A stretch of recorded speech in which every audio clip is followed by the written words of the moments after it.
All right, and welcome back to Clarity After Dark. I think we absolutely got all of the bugs out of the audio. We're doing this like opposite of the way that I thought I was going to do it, so hopefully everybody can hear us. We're live, and Red talk. Hopefully everybody can hear Red really well. Well, I don't know, because I don't even know if I hear myself really well. But we'll go with it. All right. Well, you're not supposed to hear you talking. I mean, you know. No, but I should sincerely listen to myself more. I mean, you should, but... That was like a sincere and insightful thought. Was it? Like, I don't listen to myself. No. I don't, though.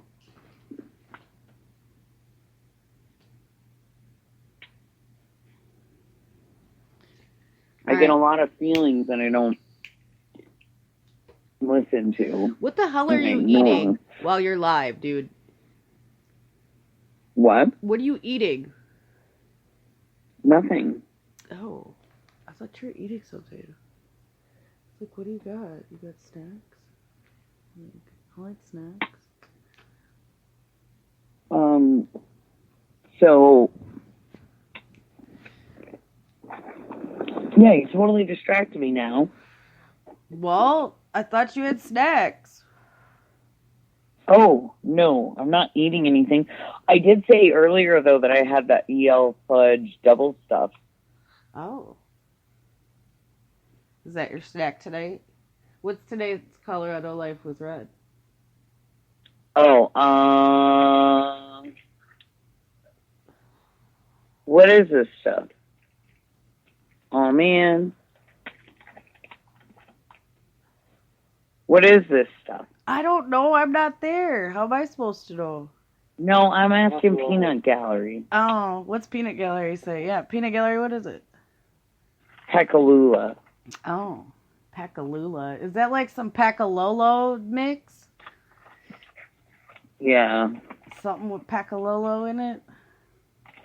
Yep. That's what I thought. That comes around this time every year, but it's exciting. What's going on in my life? Okay. And then I have these whoopsie fudge stripes. Oh. So what does that mean? They made a mistake, or it's all fudge covered, or, I mean, what is that? Yep, all fudge covered, fully fudge. Yep. I figured that's what they would do. Right, because, like, you make a oops at the factory, you cover them all in fudge, you make a mistake, you know. Yep, They're delicious. Are they? This is good to know. So, speaking of being unhappy, right. I have been severely unhappy with Joyful Journey lately. Have you? Yes. Why? Okay, so for people who don't know out there, okay, so I'll phrase it like this since Red has a bone to pick. It was a very nice hot spring in the San Luis Valley. Beautiful place, gorgeous, but, okay, now what's the bone?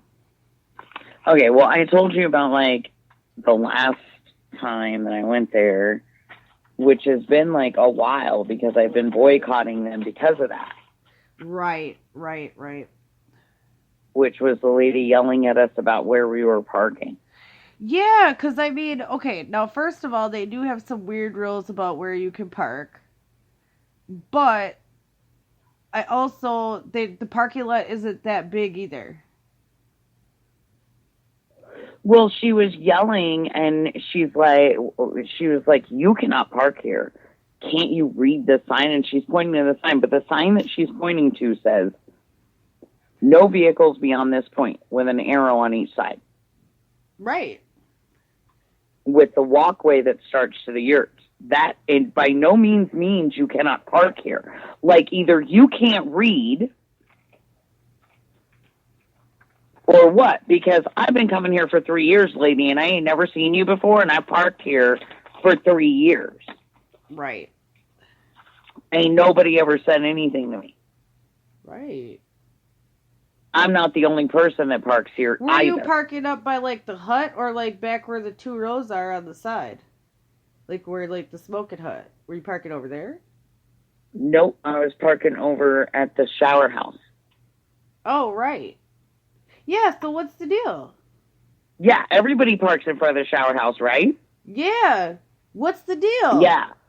Yeah, no, she was telling me that we weren't allowed to park there, and she was rudely telling me.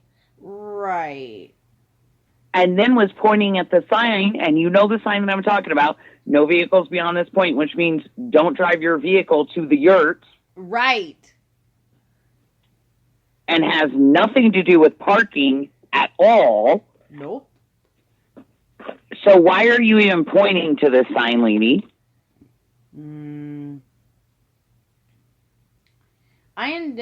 It's nice to be able to go and take showers, and because the water is so healing. But, that's the only thing that's sad with small towns is the picking that occurs. So then when we went in, I complained because the owner was there. So I told him, I was like, hey, listen. Right. I've been coming here 3 years. That is the rudest employee I've ever come into contact with since I've been here. Right. And he apologized. He said he was sorry, whatever. I haven't seen her either since. Maybe she got moved around. Now. So then tonight I go to take my shower, right? Yep. Which I do, Well, because if people don't know, Red's off grid. So, because we might have a few new listeners tonight. So, Red is off grid. So, Red lives without, running water. So, there's a lot of people live that way down there. So, okay, now wait. Correction. We have water now. Yeah, you do have water, but you don't have your shower hooked up. We have a gravity fed system that we've created ourselves. Right. And we will be able to use that in our home when it's done being built. And we do use it here, but we don't have the showers working. Well, that's what I'm saying. You don't have it hooked up to the shower, is what I'm saying. So right. You go to, and it's set up down there for just about everywhere has showers that you can go because everybody else is in the same boat. So it's not like Red's the only one down there. That's the way it works. Right. Like everybody goes to the local. Practice. Yeah, it's common practice everywhere. I mean, there's more than one facility down there. There's more than one community pool or hot spring that allows you to do this. It's just kind of the way it works. Right. Because, okay. In a lot of communities, that wouldn't be commonplace. A lot of places, if I asked people, do you know where to take a shower not at your house? They would be like, the gym. And that would be like their only answer. So, it is something unique that I think, for new people, no, I needs get it. Explaining. Because when I first moved down here and I started thinking about being off grid, not having the shower capability and the kids and all, I was a little freaked out at first. How do we deal with that? Because where I came from, it's like what you said, where I came from in Pennsylvania, if you were like, oh, where can I take a shower? They'd be calling CPS. They'd be taking your kids. They'd be whatever, because what do you mean take a shower somewhere? Yeah, and I remember specifically when I was at Hooper one of the times, a young girl and like a mom came in and were like, you better take a shower because we don't have water at home. And like, it's normal down there. Like, it's normal. Right. It's not something that would be very normal. Looked at twice even. But for other places, that might be considered strange. I mean, down here, it's even so a part of regular life that there's places like certain churches and things that open up one day a week and give out free showers for 3 hours. Right. There's laundromats here that have showers. Yep. Yeah, it's really common.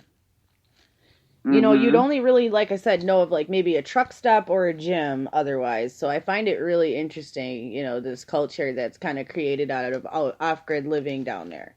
So continue. Right. Because our one laundromat in Center, we can go there and pay to get a shower there. Right.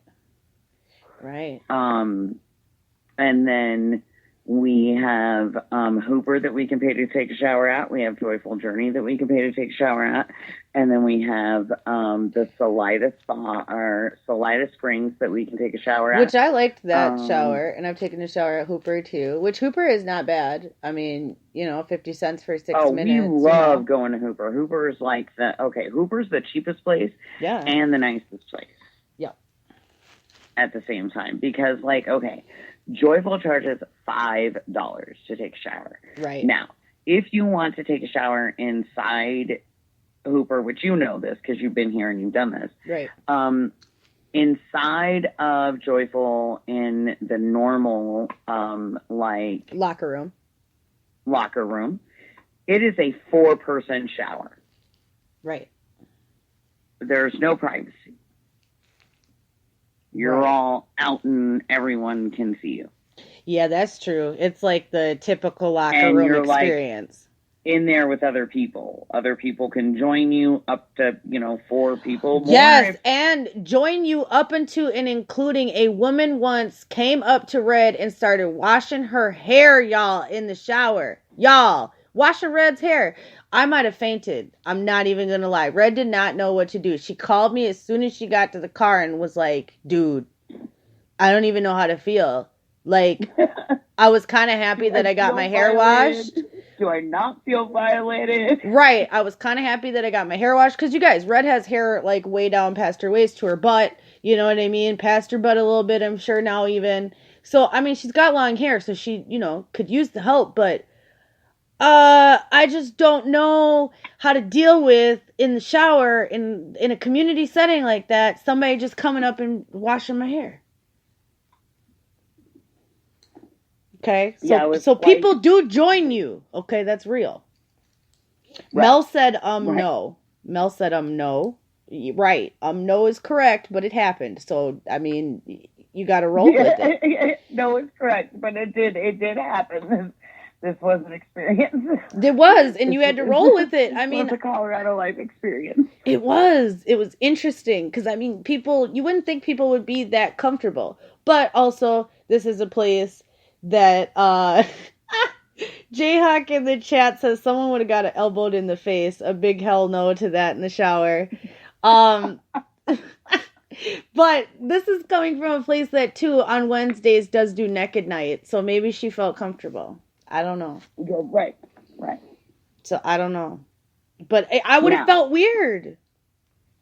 Right. Continue. So Red, usually when she goes, prefers to go to the separate shower house, which is separate from the main area because they only have 2 showers in there, but they're private. And only one person goes in them and nobody joins you. Right. No one joins you, which is the point. Unless you want them to join you. That's okay. Yes, this is in Colorado. Powering off. So now, that being said, I go for my normal, it's not out of my normal time range that I go down there. Oftentimes you will go to the springs when you're local at 8 or 9 because they close at 10. And if you go at 8 or 9, you can go do the whole springs experience and soak and do everything for $5. Yeah, we did that. Which is the same amount that they charge you to take a shower. Right, which we did go do that when I was there because it's worth it. You go for $5 and you get to soak and then you get to take a shower and all is good.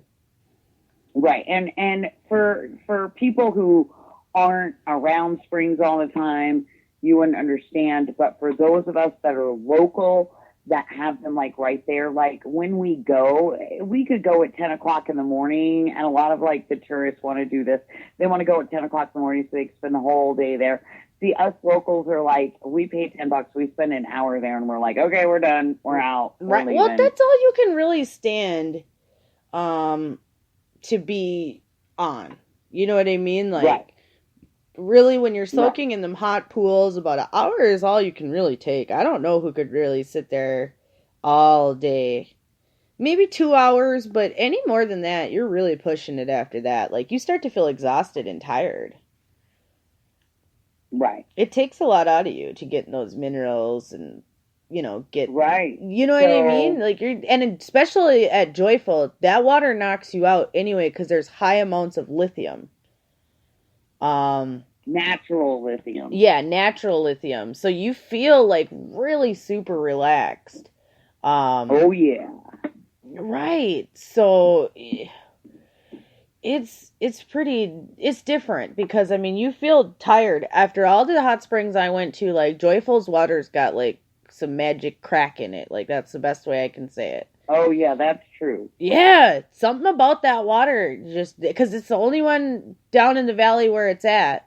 But in fairness, we have not done it yet, and your next visit we're gonna do it. You haven't gone to the Orient yet. No, I have not.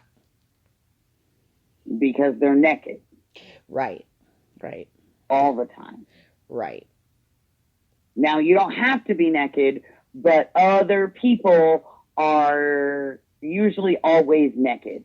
And I have not gone there because, well, you remember my experience there, and we're not going to go over that again, but you remember my, like, experience there, and I haven't been able to get over it, but I'm getting over it. Right. Okay, so anyways, back to this joyful thing. So I go rolling in, my normal time, doing my normal thing. Right.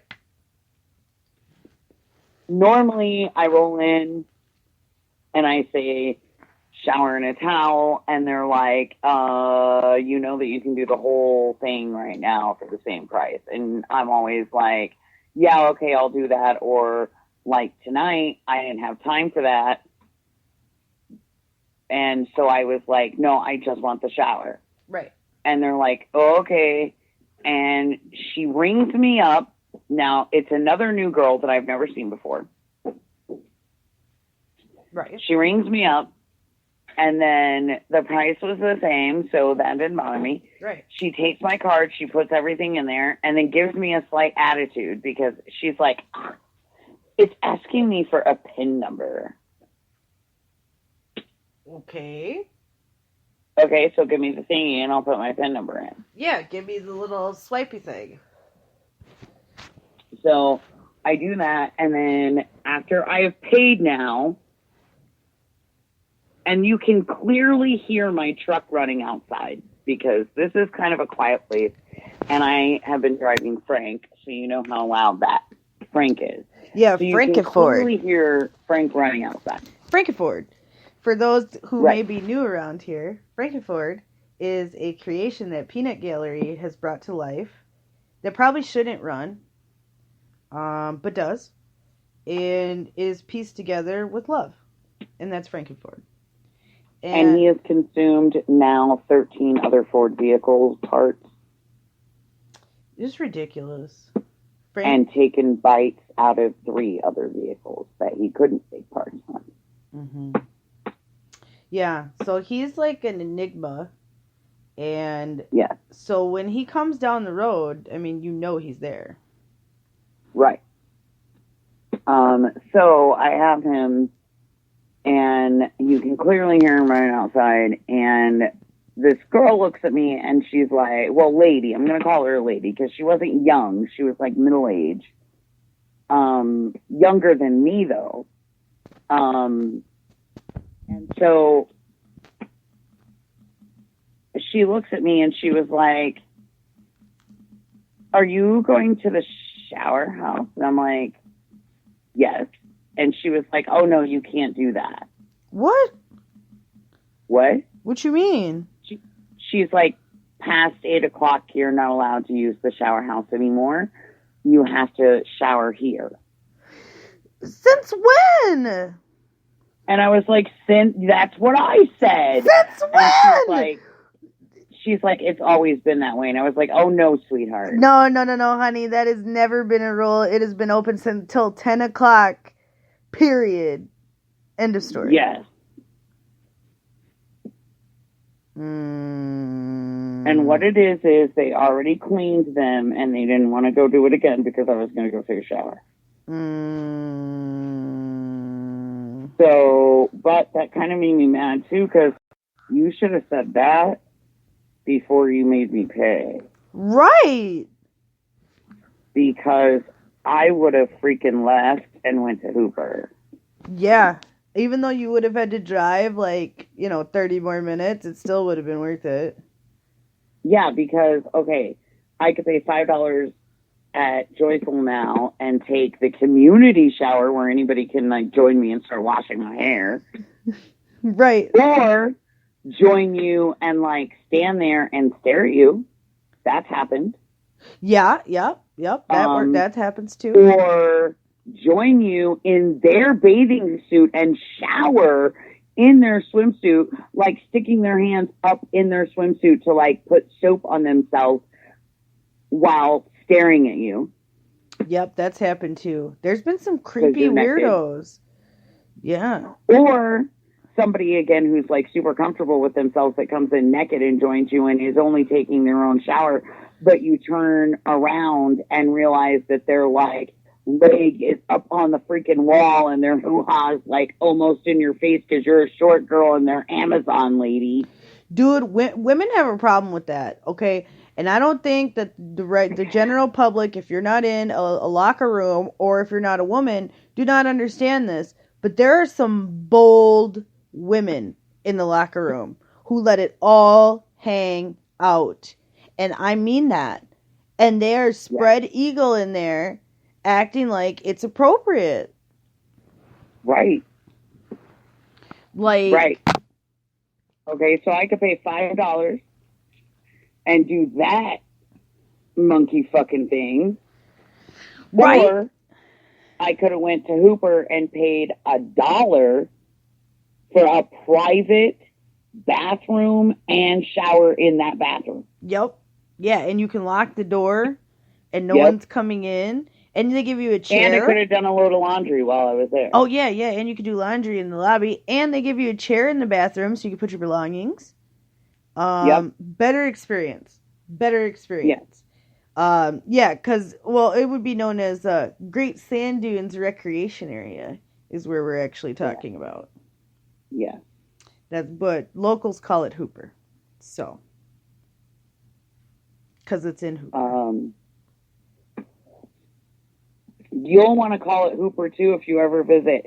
Just walk in and be like, ooh, we're so excited to be at Hooper, because otherwise they're going to know you're not a local, and you're going to get charged more. True. It's a good point. Yeah, the dollar shower, Jayhawk, is a winner. I've taken a shower in there. We've camped there. They have really nice campgrounds. Oh, and the dollar shower thing, you don't even have to talk to anybody. Dude. No. They're 24 hours over there. Yeah, the shower house is open 24 hours. Yep. Every day except there is 1 week every year that they're shut down completely and you cannot go there. And that's when they do a little bit of renovations and stuff like that. And let me just tell you people about Hooper, okay? Joyful is nice and all if you want, like, a romantic thing, okay? But even then, to be honest, Rod, we stayed there for our anniversary, right? So romantic, right? That's what it was supposed to be. To be fair, the bed was hard. All you get is a small table, one chair, and I just didn't, you don't get TVs out there because they want you to focus on nature, which, okay, I get, but I don't even get a window. So, if I can't even really look outside like that, and I'm in the mountains, and they're like, look at it, known for our scenic views, give me a damn TV. Okay, I hate to be that guy, but a couple hours at night ain't gonna kill you either. But like honestly, like if I want to, like at 10 o'clock at night after you're done having your romantic sex and you want something to do and nature ain't it. Right? Okay, you know what I'm saying? Like sometimes you just want to turn on TV and just look at something real quick, and then go to bed. Okay. Right. So, I'm just saying, so the bed is kind of hard. So, first of all, I just didn't feel like it was like all that in a bag of chips. That is all. Right. And that's how I felt about it. And that's how I have always But it is nice, though. It was a nice experience. We brought our own Coleman stove. And they do we brought our own Coleman stove. So, we made our own dinner in the room. So, it wasn't that big of a deal because you don't get any amenities. Right. You don't even get a coffee maker. You don't get anything. What they really have above Hooper is Joyful offers massage. Yes. And, private massage and couples massage and all that. Drop and a whole bunch of different kinds. and they have yoga, and they do different things, and Hooper doesn't do any of that. Yeah, Hooper's more like a family entertainment center. Now, you go to Hooper, okay, first of all, you can rent cabins at Hooper, you can rent tent spaces at Hooper, you can rent RV spaces at Hooper. Yep. Awesome place. Okay. Next, they have the 24-hour shower house. It has the washers and dryers. And they have a really nice, and they have hundreds of tent and camping sites, by the way. I'd just like to put that out, because it's not just like a little area. But they do sell out. They do sell out. But they have overflow for days, though. Way out in that one parking lot is technically all overflow for people to go stay. Now, the shower house, they used to only have, when we first got here, they had one washer and one dryer. Then they had 2 washers, 2 dryers. Now we have 4 washers and 3 dryers. Ooh, that's actually exciting. It is. So, and then in there are 2 private bathrooms, each with a shower. The showers are quarter operated. You put 50 cents in, it gives you the first 7 minutes, and then you get 3 minutes for every quarter after that. So you put in $1, you've got a pretty decently long shower, and you don't think that it seems like that long. I know everybody's like, oh my God, you're timed. Yes, you're actually timed. But really, you know what? When you're actually lathering up in that shower, that 6 minutes is a long time. Yeah, it is, because you'll catch yourself. You're all done with your shower, and you're like peeking out, and you're like, oh, I still have like 4 minutes, man. I'm not getting out of here until this is done, because I paid for it. Right. No, that's real, because I mean, I've been through that. It is still the spring water. Yeah, and you still get the natural springs and all that, and the views are beautiful there. Now, I mean, downfall to Hooper is there is no cold water. Yeah, it's all hot. Even the water you get for camping is hot. It's hot. There's no temperature control of the water, because the water comes out of the ground at that temperature, and that's what you get it at. Yeah, that area would be nice, though, to open retreats or different areas, because I bet you if you tap it like Hooper did, you're going to get that hot water. Oh, yeah. So, now, the actual... And land is cheap out there, too, by the way. Right. And the actual, pool or springs, right?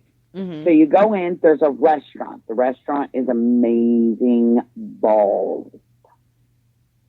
Yeah, the restaurant is really good. Jayhawk said in Somalia, because he's a former Marine Corps, he said when he was in Somalia, they had 90-second showers, so they made a jerry can 5-gallon shower because they were tired of the 90-second showers not being able to get clean.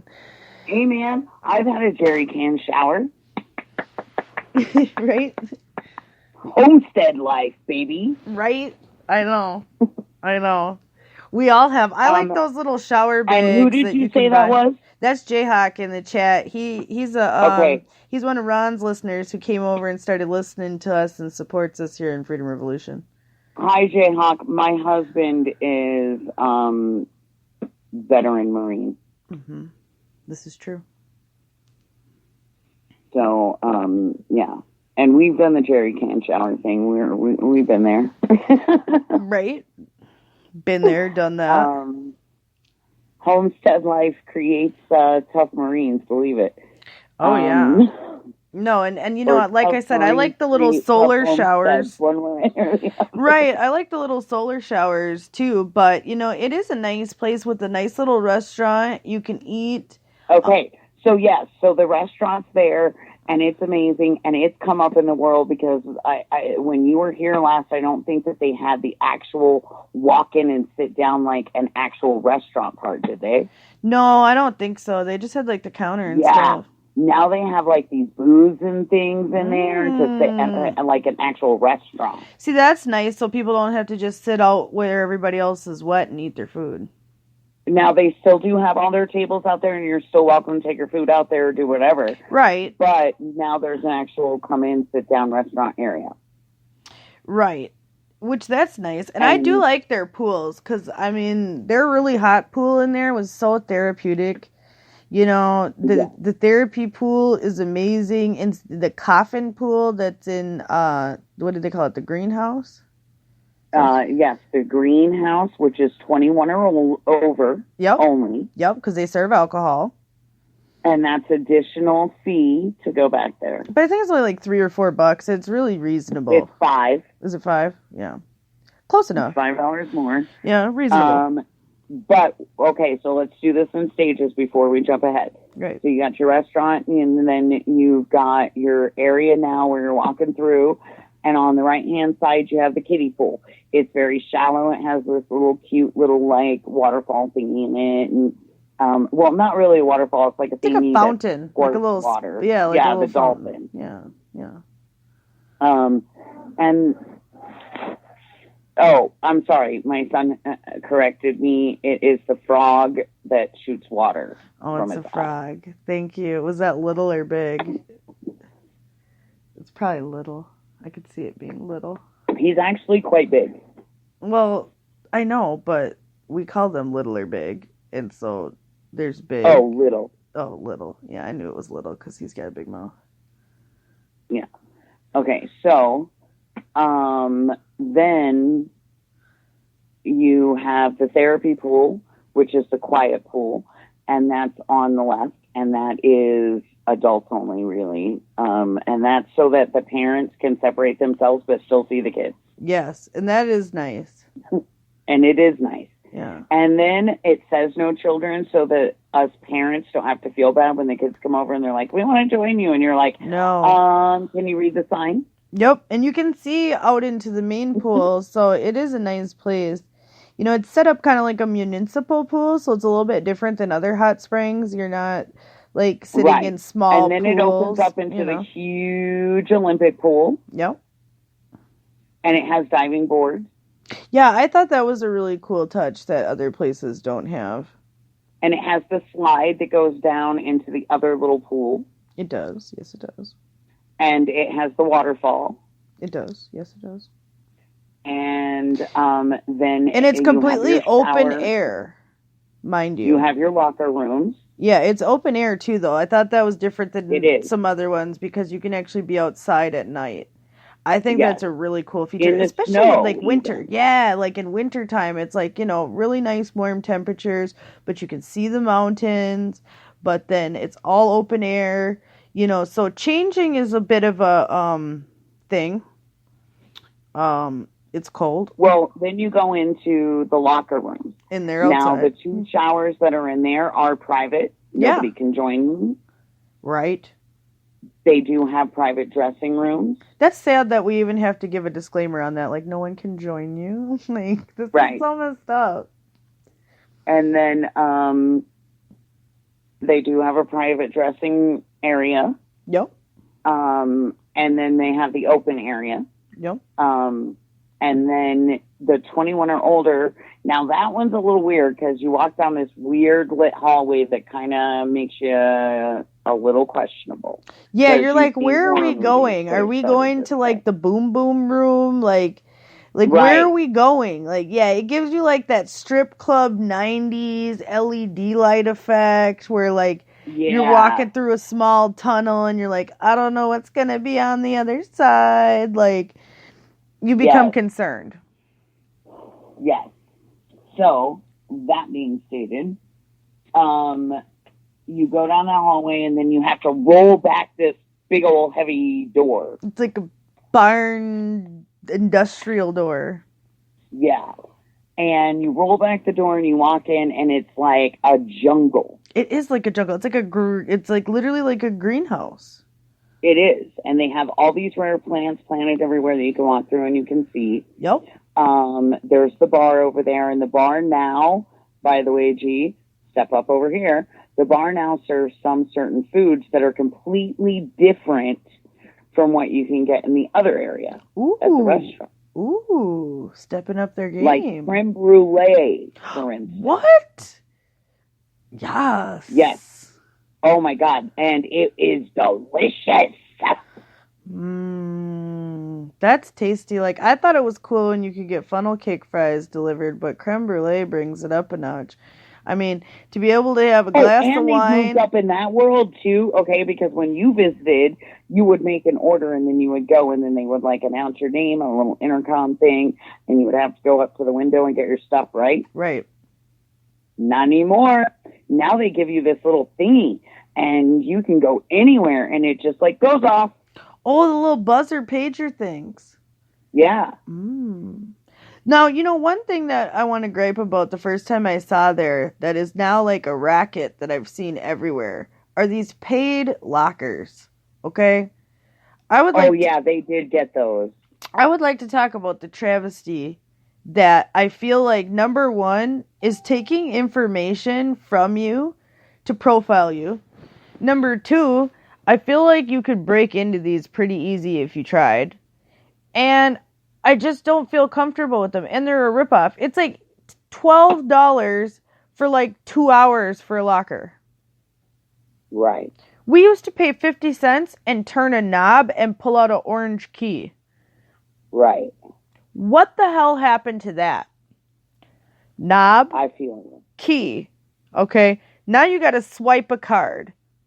Now they take all this information from you. Then they want you to put in, you know, choose how long you're going to keep it. Then they print you out a little ticket probably that is your number that you have to put back in the number when you go back. Well, what if that malfunctions while your stuff's locked inside? Right. Which, at this particular location, it is actually like in a greenhouse type of a thing. And it's very hot and condensation builds on the roof and drips. So this was a problem with these lockers.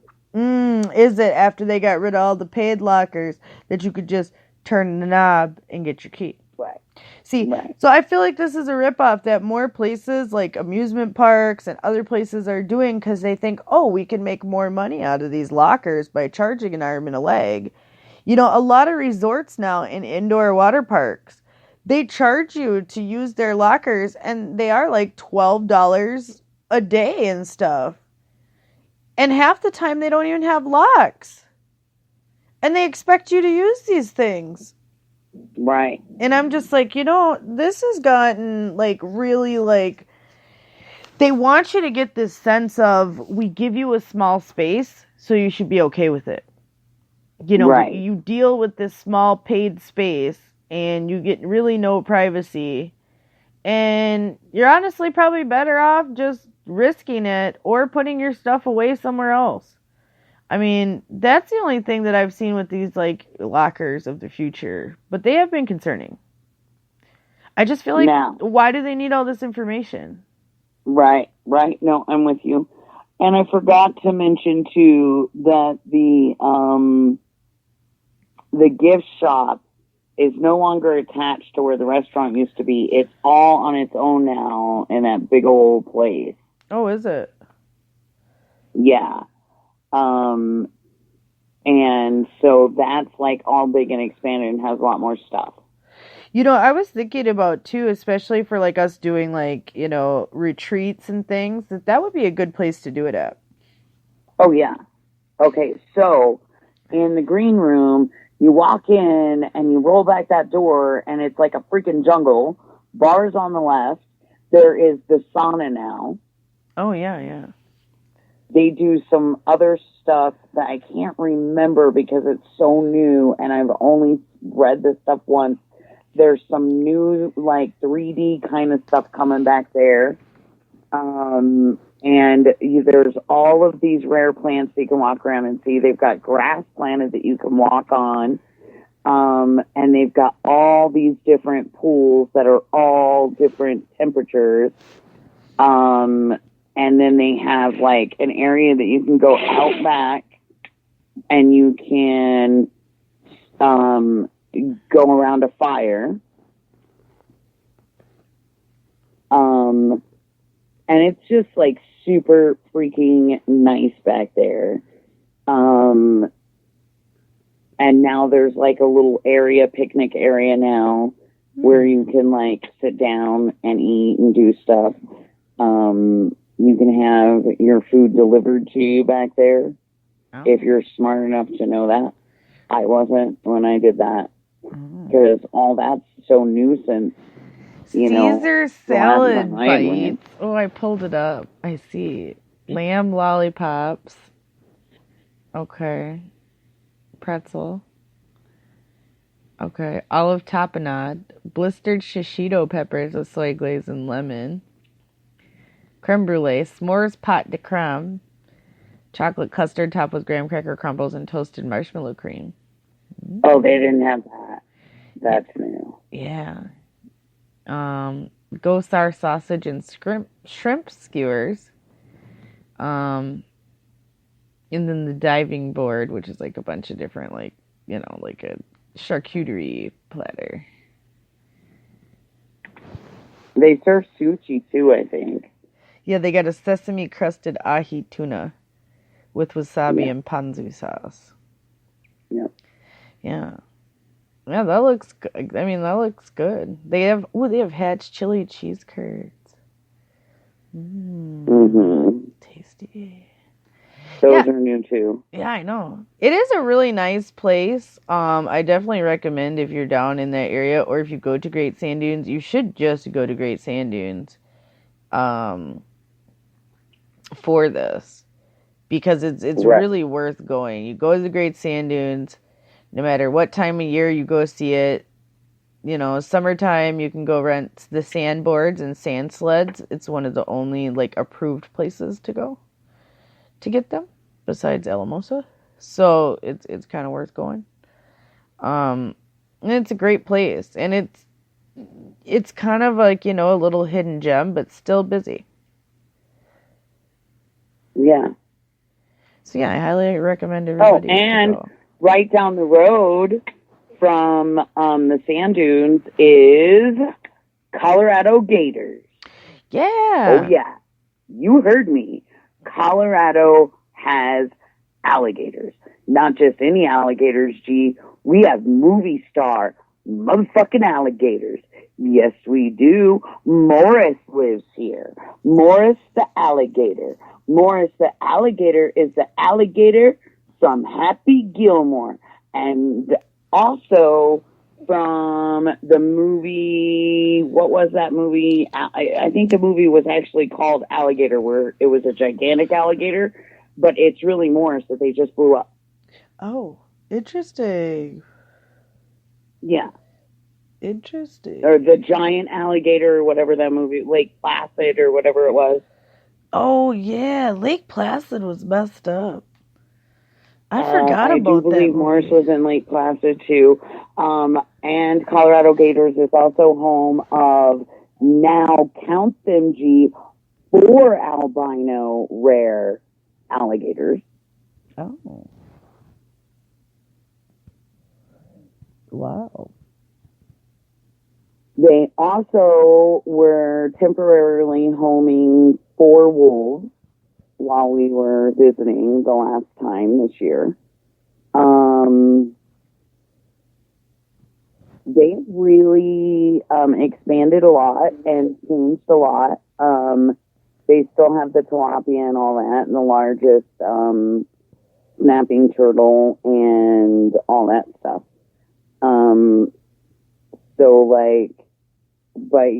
So Colorado has alligators year round. And you can, I think can you still pay to like jump on them and grab its back and stuff like you used to be able to? Oh, you can still pay to wrestle an alligator. Yes, you can. Mm-hmm. Yeah.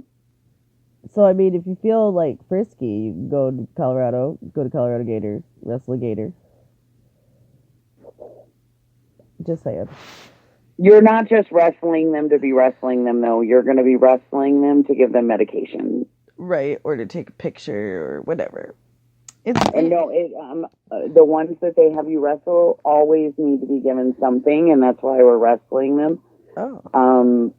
And they're, not feeling too good, so they're not going to really put up much of a fight either. Right. There's a purpose behind it. But yeah, you can pay to do that, and they have a couple other things that you can pay to do live in with the alligators. There's private things that you can do with them and private things that you can pay for with the alligators where you can actually go in and touch them and do things. And blah, blah, blah, blah, blah. Us locals usually don't really get that into it. Oh, yeah, it's definitely a tourist attraction, that's for sure. Right. But we do go every year. I'm not going to lie about that. But in fairness, we go every year because Colorado Gators has a local day, one day a year, but you have to prove that you're a local with them. Like, you can't just roll in and be like, I'm a local. They're going to ask for ID, and it better say that you live in this valley. Right. Because anything outside of this valley, you're no longer considered a local. Right. And for most people, you're like, oh, a valley, so no big deal. But this is like the world's largest alpine desert valley. It is 45 miles wide by 145 miles long. So, they give us one day out of the year that is Locals Day, and we get to go completely for free. So we go every year. I mean, you have to admit that it's pretty awesome, though. It is. It is a really awesome thing that they do for us, and we totally love and appreciate that they do this for us. And then, yeah, but they're right down the road from the sand dunes. So, and then right down the road from the sand dunes and the Sand Dunes Recreational Center, which is Hooper, is Alien Watchtower. Because you must remember that this highway that you are going to take to the sand dunes is the Cosmic Highway. Yeah, and that's real. People like Stephen Greer, if people know Stephen Greer, he does retreats in Crestone once a year for his people that, follow him and pay to go to these retreats to potentially see, UFO sightings. They come to the valley to do that. Right.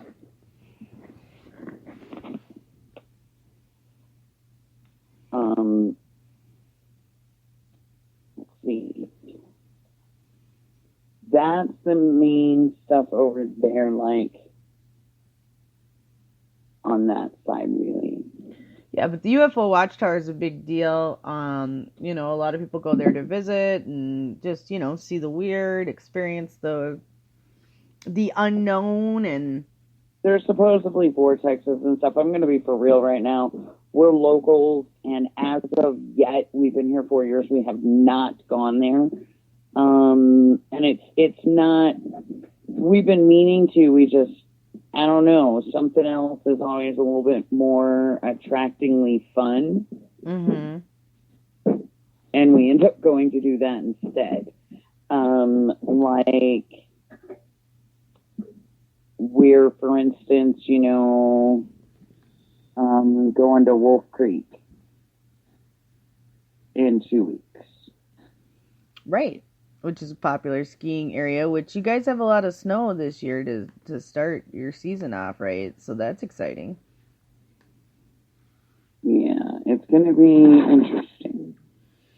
Yeah, when's the last time you've been? I know you won't go, but when's the last time you've even been skiing? It's been a while for me.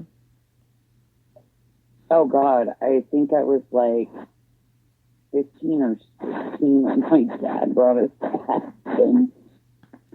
Right. And I hated it. I loathed it. I got stuck on the stupid ski lifts because of my freaking height. And I couldn't jump off. Gee, I'm not gonna lie. I couldn't do it. I couldn't do it. I had no idea that skiing meant that you got on this bench thing and it took you up in the fucking air, and then they were just like, just jump. Yeah, dude, that creeped me out. Now, I did start my first, skiing experience with, a mini lesson, so they had us all go up with, the guide and then go down, and, I was with a friend, and, they did it super easy, but then they started you, on the bunny hill with, the rope, and then they moved you up to the lift, and The lift is like not my thing. Like I don't like that. Like if you had like a No. little gondola thing you could send me up in, like one of those little like capsule things, I'm cool. But basically Yeah, no. dangling with heavy things attached to my feet, practically like bricks, does not make me feel good hanging 50 feet in the air. No, no. And I'm afraid of heights. Me too, me too, me too, me too, Red, me too. I know. So no, it's not, no. And so I haven't been since then. And like I said, it was a horrible experience because, like I said, I had no idea. And then I got stuck on the list for like ever because I refused to get off at any stage. I was just petrified. I was like glued to the damn thing. I was like hugging the little chainy things for life. Right? And I was not going to let go. Yeah, I don't blame you on that one. That's very concerning. I just don't like those things. I just don't. And my dad finally had to come back and like wait for me to go all the way around, and then he got on with me, and then he like pried my hands off and threw me off. Right. And then I went careening down the raging hill of death and somehow made it to the end. And he was like, come on, let's go again. I was like, don't you touch me. I will never again. No, not my thing. But Lord, give me strength and the will. My children want to do this. Right, so you have to be like mom and involved and trying. And okay, for new people that don't know, I, as mom, rarely ever got to be the fun one. Right. The fun one was their biological dad. And he was always like the one that would roll in even when we weren't together and be like, oh, Dad's going to take you to Knoebels and Hershey and all the big places and all the fun stuff. And Mom never had money like that. Right. And now Mom, for the last about year, I guess, right? Yeah. In total, has been working 2 jobs. I started at one, quit it, and then was in between jobs for a minute, and then had a steady new job. And I've had the money, and so Mom's been being the cool one, and Mom's been able to take them to do these cool things, and the shoe's kind of on the other foot because apparently, well, you know what happened. I'm not going to fill everybody in, but basically, Bio Dad just recently last year split from all of us and kind of like turned his back on all of us and hasn't spoken to really any of us. And a whole bunch of stuff went down. It was crazy, and we didn't understand, and we just let him go do him. Go do you, boo-boo. Right. And I guess in going to do him, boo-boo, he's the poor one. Like, now all of a sudden he has no money, he can't do anything, he's whatever. Living on a prayer. Right. And I hate to laugh at a man's misery, but when you put yourself there, sometimes, when the people closest to you try to reach out and try to help you through a dark place and you don't want to take help, there's only so much you can do for them. Truth. Mm-hmm. And I did that for 15 years. And so, it's a lot of things, even you and I learned, you probably more so than I, just about the nature of boundaries. when to let go, and when to know if it's your responsibility to take care of someone. Right. Because, with all these potential natural disasters getting ready to pile up on us, and we're seeing stronger and stronger storms with the grand solar minimum, we're seeing more intense snowstorms, more intense rainstorms, windstorms, just everything is more intense. You got to know when grown people who should be able to take care of themselves can't. When is it your responsibility to say, you know what? Not my circus, not my monkeys, and walk away?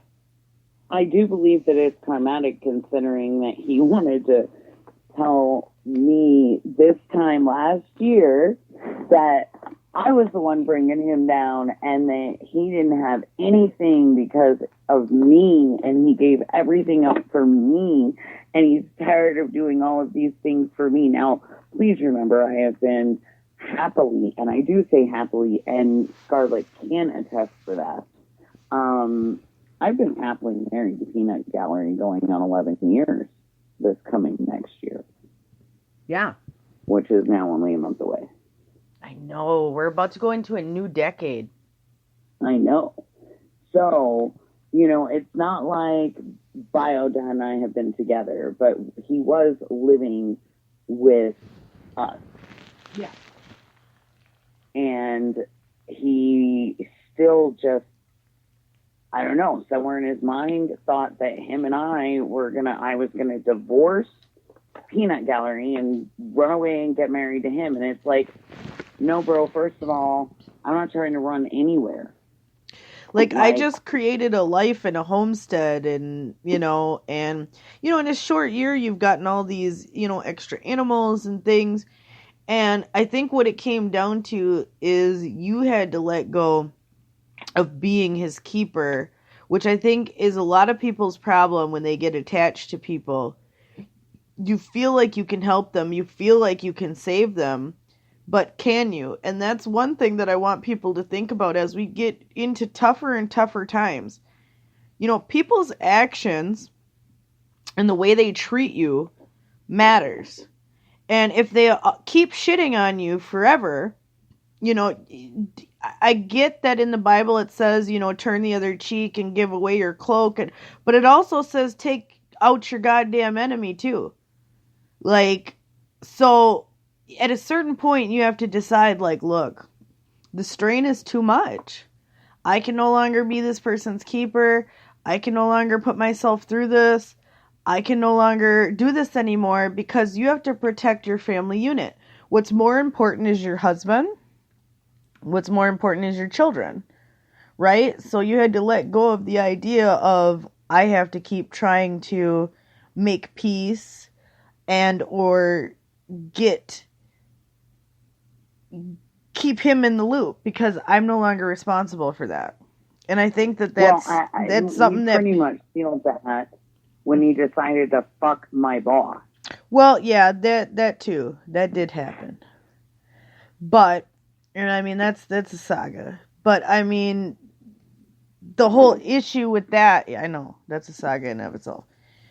But the issue with that is, I said that's a saga in and of itself. But the issue with that is he was trying to elicit a response. And I think that's what a lot of people do in people's lives now. They feel like when they leave, they got to create a dumpster fire. Right. And this is what I'm concerned about. Because you and I brought this up. Not that he would do this necessarily, but almost shifting gears a little bit. But remember when we talked about how the one thing we're not thinking about with preparation is what's going to happen to all of these people who are on drugs, all of these people who are dependent on somebody else to survive, right? All of these people potentially on pharmaceuticals who won't have access to pharmaceuticals anymore, right? And then how do they treat you when they no longer have these things? It's been funny to kind of see how people come around, so to speak, because it sure seems like when they're down and out, they're everywhere to be found. But yet, when you could maybe have needed them, they weren't there. Right. And so I think that that's when we start thinking about who is going to be in our inner circle and how people treat us, we need to start thinking about what's their contribution and what do they think about me. You know, if you have to keep, you know, basically making them happy and, you know, walking on eggshells or whatever it is, you know, times are about to get to the point where you can't sugarcoat or bullshit no more for people's feelings. Right. We're getting real close to that breaking point. Right. And I hope that people understand that you need to think about your interactions with other people. Because now you could be left alone with no resources. Right. I mean, you know, it's going to come to a point where we need each other to survive. So don't alienate those around you. But people with some of these certain issues, it's going to be a problem. Right. Even dependents. You know, if you don't know where your next meal is coming from, if you can't afford food, you know, what are you going to do? How are you going to bounce back? How do you create community when you've alienated everyone around you?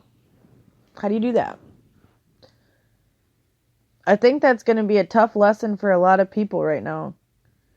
And unfortunately, some lessons are there for others to learn and not us.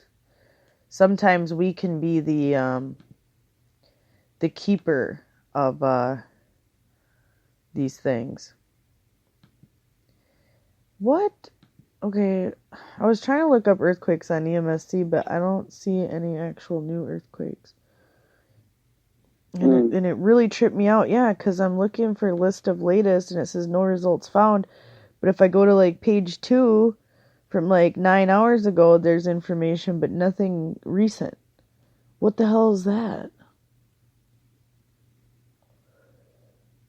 I don't like that. Let's see.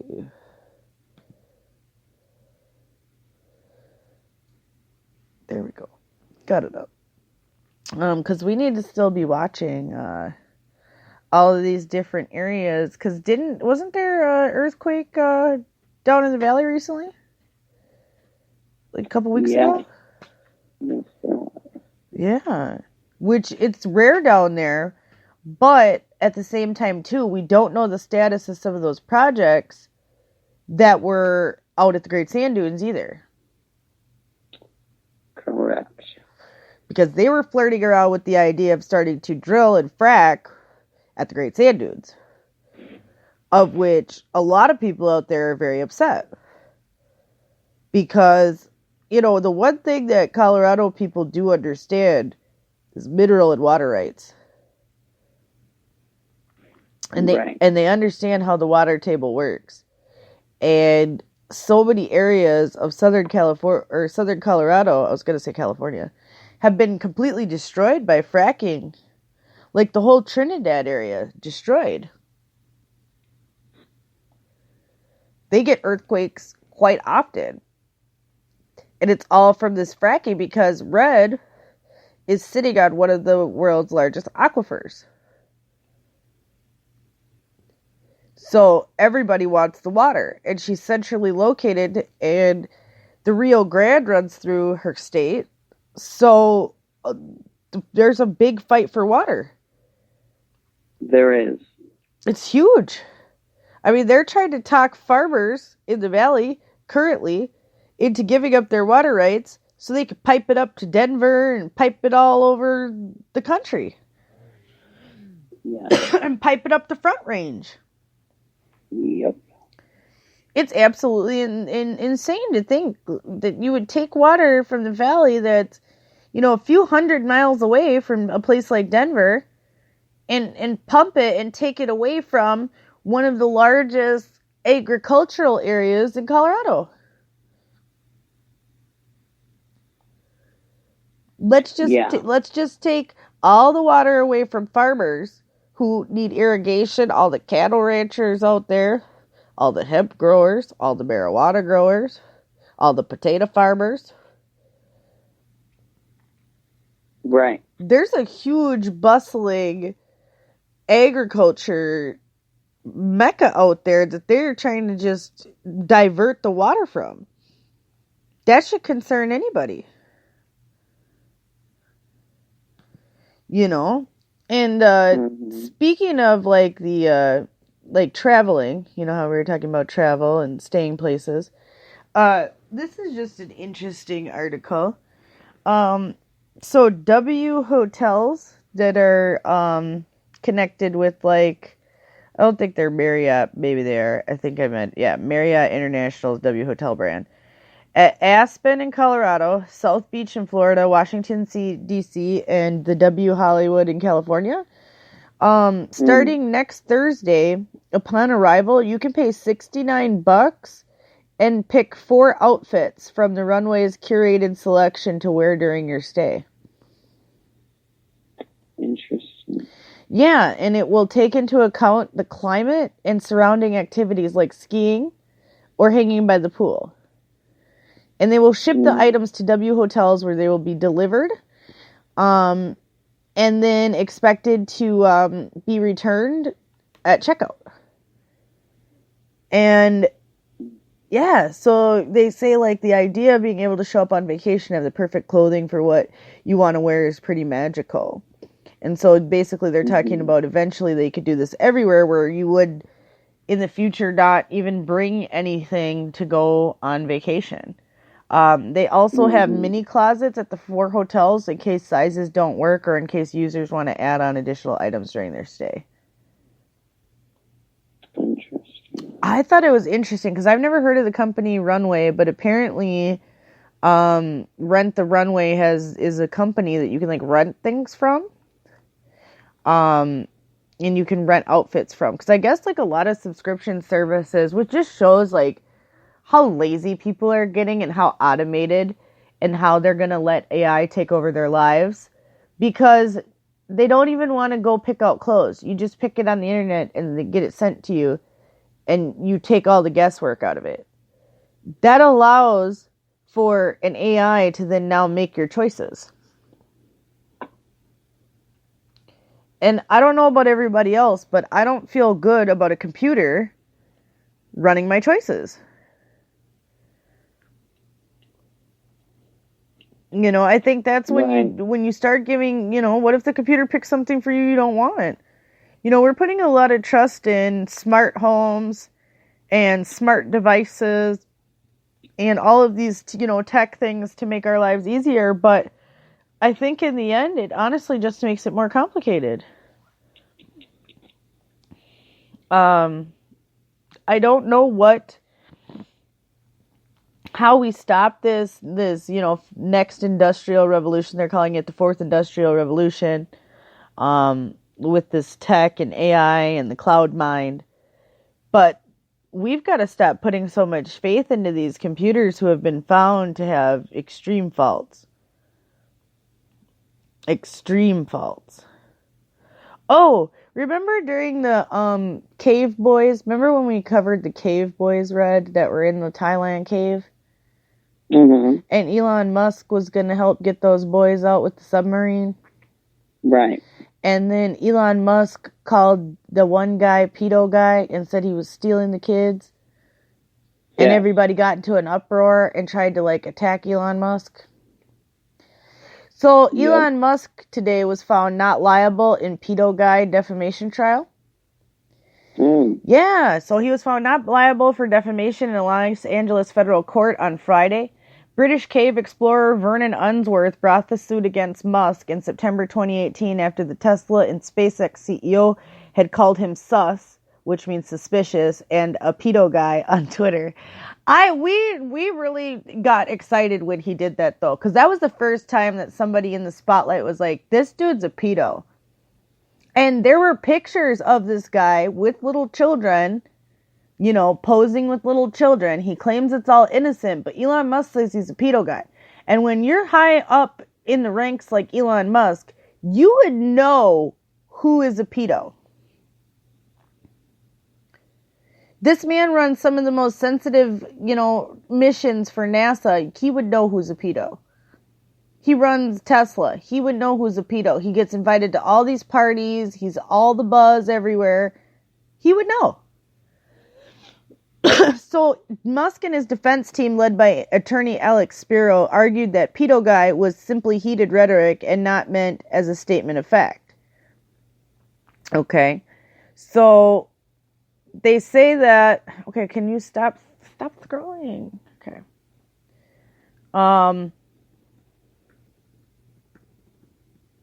A jury decided that Elon Musk had not defamed British caver Vernon Unsworth. Are you still there, Red?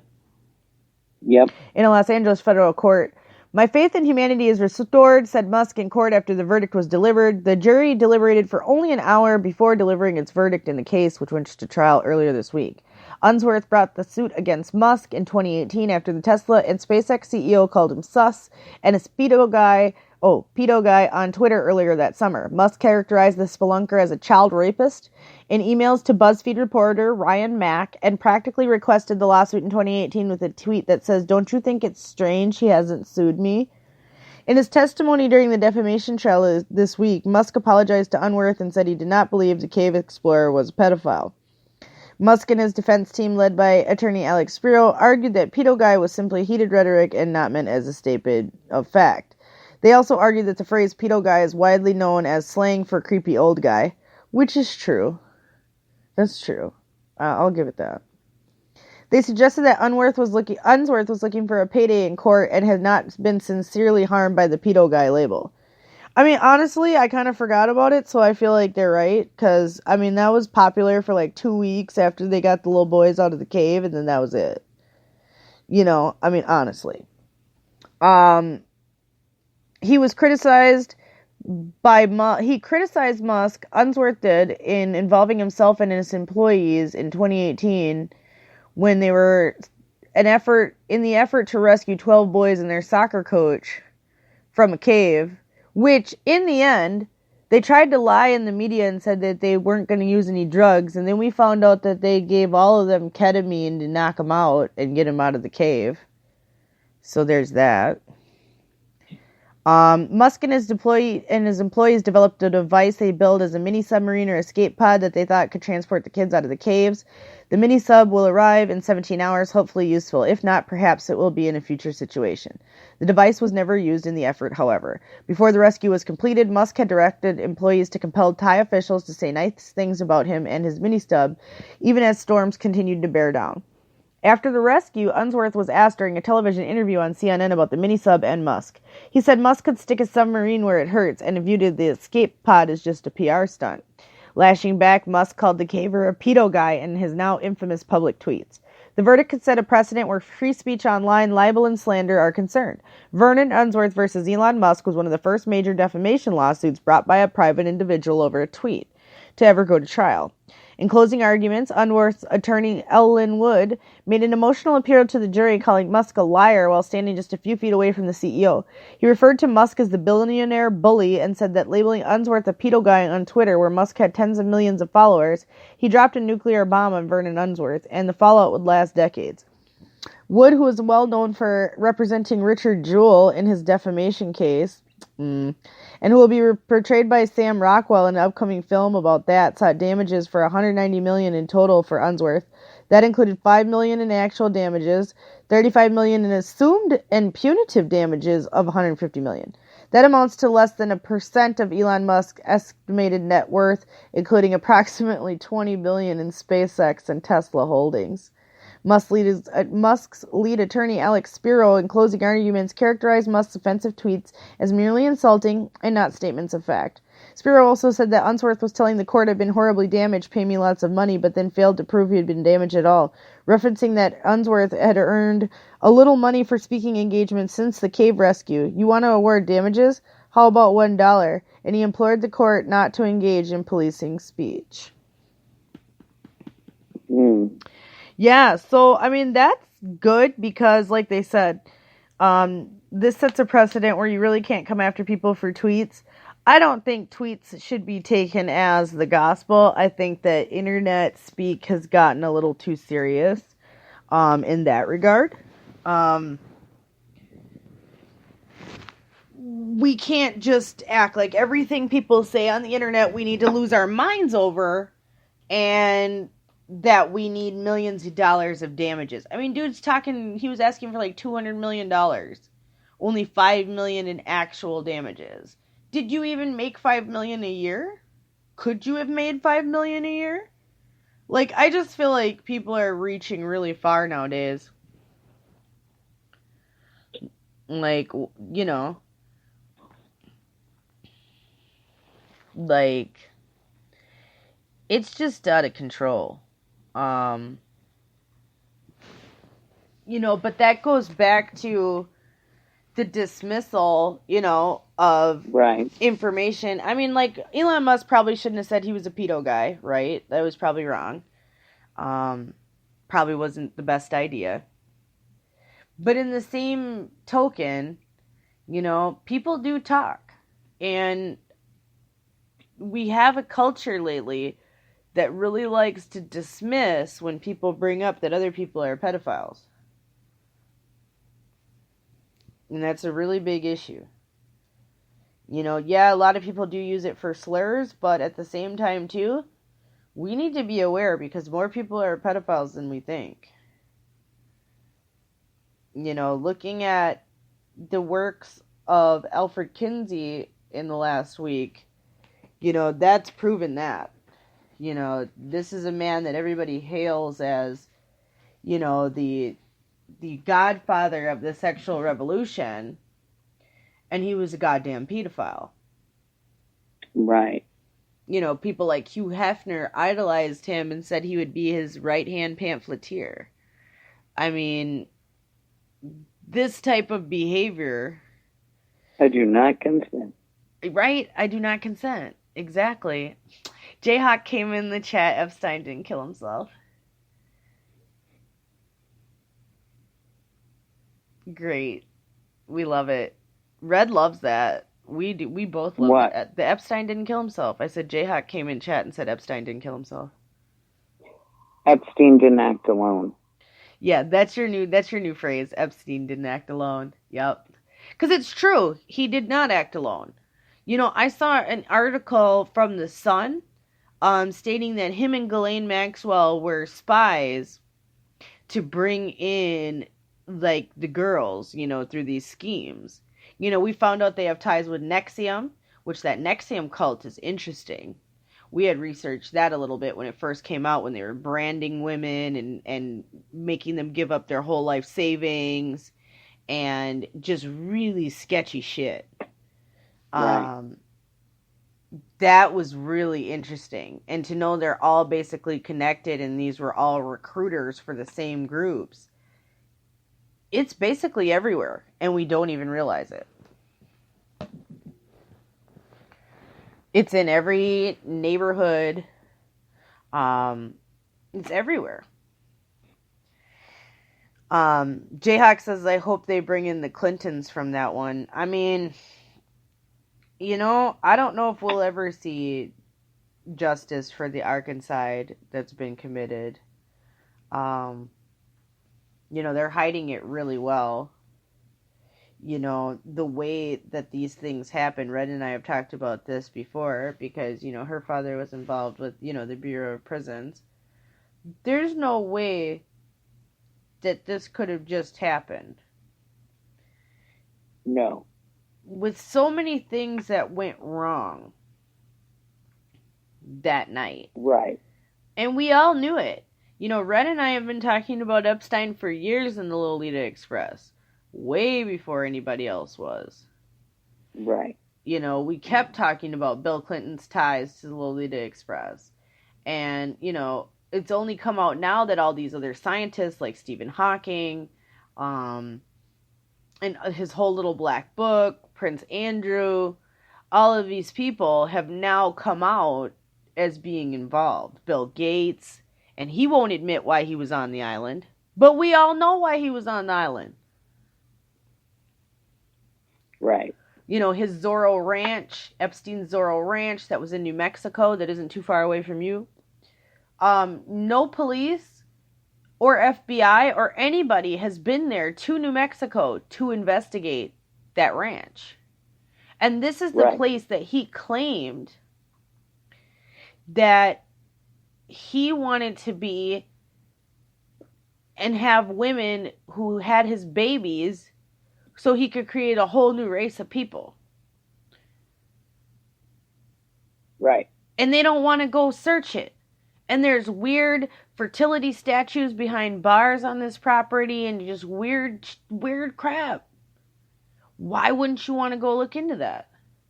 Why wouldn't the FBI go search there? You searched his island 2 months after he had already died. But why wouldn't you think to go look at the other property that he owns and he claims he's going to start a whole new race of people and was going to have women live there the whole time they were pregnant? Right. What the hell? This is how you know they're in on it. Jayhawk says his mom was a maximum security guard in Virginia. So, that's interesting, because, we talked about your dad, right? So, that's interesting, but that's coming from him. So this Zorro Ranch thing is very weird. So I think that it's not something that we just let go because he's dead, because what happened to the idea? Who are the scientists that were helping him bring this to fruition? And where are their records of that? Right. Where's Huma Abedin? Where's Jeffrey Weiner? Because they found really weird stuff on his laptop that they don't want to talk about. Did he have connections with Epstein? Because Ghislaine Maxwell and Jeffrey Epstein did. And because Epstein is connected to the Clintons and Clinton is connected to Abedin, which would connect to Jeffrey Weiner. Is it all connected? I think so. Because all these people run in slimy circles together. Right. I'm sure we could probably find, Hillary Clinton talking about Alfred Kinsey. I wonder if she ever referenced him. Because I could see it. Right. This is a person with the Sexual Behavior in the Human Male book that came out in 1948. This is what our whole society and culture has been based on. And it was based on a pedophile's lies of how the culture actually was. So in the book, he talks about how people of of his grandfather and his grandfather before that's generation diddled kids. Okay, but that's a lie. And he put that in there and saying children are sexual from birth and children, have their own sexuality and that's called childhood sexuality. All of that opened the door for the pedophilia that's allowed today. 5 years later, after writing that book, he came out with the second volume, Sexual Behavior of the Human Female, the same year that Playboy came out, of which Hugh Hefner had already been studying the book that came out in 1948 and was an avid follower and true believer. And these books took off like Darwin's book of evolution. And here we are today putting up with the cultural effects of Kinsey's work, which culminate into an Epstein, Huma Abedin, Jeffrey Weiner, all the people who have ever been caught diddling kids, everybody. Right. Because these groups have made it popular, and then when you were up in the upper echelons, this was the type of research that was considered the gold standard. The Kinsey Institute at Indiana State University is considered the premier agency for sexual health, information, and education. And their whole basis and foundation comes from a pedophile who in 1948 with the first book tested children with a stopwatch in orally and manually stimulated children to get a orgasmic response and recorded how many times in a day this occurred. And these children were tortured according to the number of times that he claims that this happened. Now, if children were uncomfortable, if children convulsed, vomited, passed out, fainted, whatever it was, that was considered as approval. And this research was passed on and considered the gold standard. So all medical doctors, nurses, child psychologists, all of these people were taught this information. This is how they treat children from that moment on, and this is how our culture has slowly degenerated. Right. And this is the deep, dark, dirty secret of America that nobody wants to talk about. In its time, it gets outed. You know, so many different people from across the board in this pedophile world are being outed. You know, people in DHS, people in high places. Because this type of evil can't continue. I mean, this is legitimately government-sponsored abuse. The government funded Kinsey to do this research and to continue to do it even though they knew that he was doing it. The Rockefeller Foundation also funded them. It's quite upsetting. You know, people like Larry Flint and Hustler magazine and Playboy all said they took from Kinsey and used the teachings of Kinsey to create their cartoons, of which 9,000 different images in Playboy depict children being sexually abused. And so they were desensitizing people over 20 years to find this okay. And this is why it's time, this is why they've rewritten history. This is why if you look him up at first glance, when you go on YouTube and you look him up, there's all these great little 8-minute clips about his life and how great he was and how he was the biggest thing that there ever was. And, you know, he's the father of the sexual revolution and blah, blah, blah, blah, blah. Okay. And there's only a few documentaries or information about the dark side of Kinsey. And it's all there for everyone to find and see. But they're hiding it because they like to do things in plain sight. But at the same time, they still like to be sneaky and do it behind our backs to some degree. I mean, Kinsey worked with a Nazi pedophile war criminal called Balyachek, who also kept a critical scientific account of childhood sexuality. And he raped and murdered an unknown amount of kids. And he would tell these kids, like, either you go along with my plan or I send you to the smokestacks. And Kinsey even called and warned this man and told him he needed to stop talking about it because people were going to come and probably shut him up. And the German press actually reported on this because they got wind of it. And then the German authorities actually went to the Kinsey Institute during the war for information, and Kinsey refused to give out any information. But yet he was asking him for information, and when they went to trial, they asked Balyachek, and he said, oh yeah, Kinsey asked for all this himself. Like, did you work with Kinsey? Were you an admirer of him? Why he got this information? And he goes, no, Kinsey asked for it himself. So he knew exactly what he was doing, contacting these, you know, Nazi pedophiles over there who had unlimited access to children under, you know, serious circumstances. So, but this is how our culture got to where it is. And this is really sad. So when you start to really look into some of the deep, dark secrets of America and why they're hiding certain aspects of their lives, is because if their indiscretions actually come to light, they're done. And this is why they have to hold on to power. This is why they have to shift blame. This is why we're seeing everything but what should be talked about. You know, this is why we're seeing the ultimate distractions of false flags right now.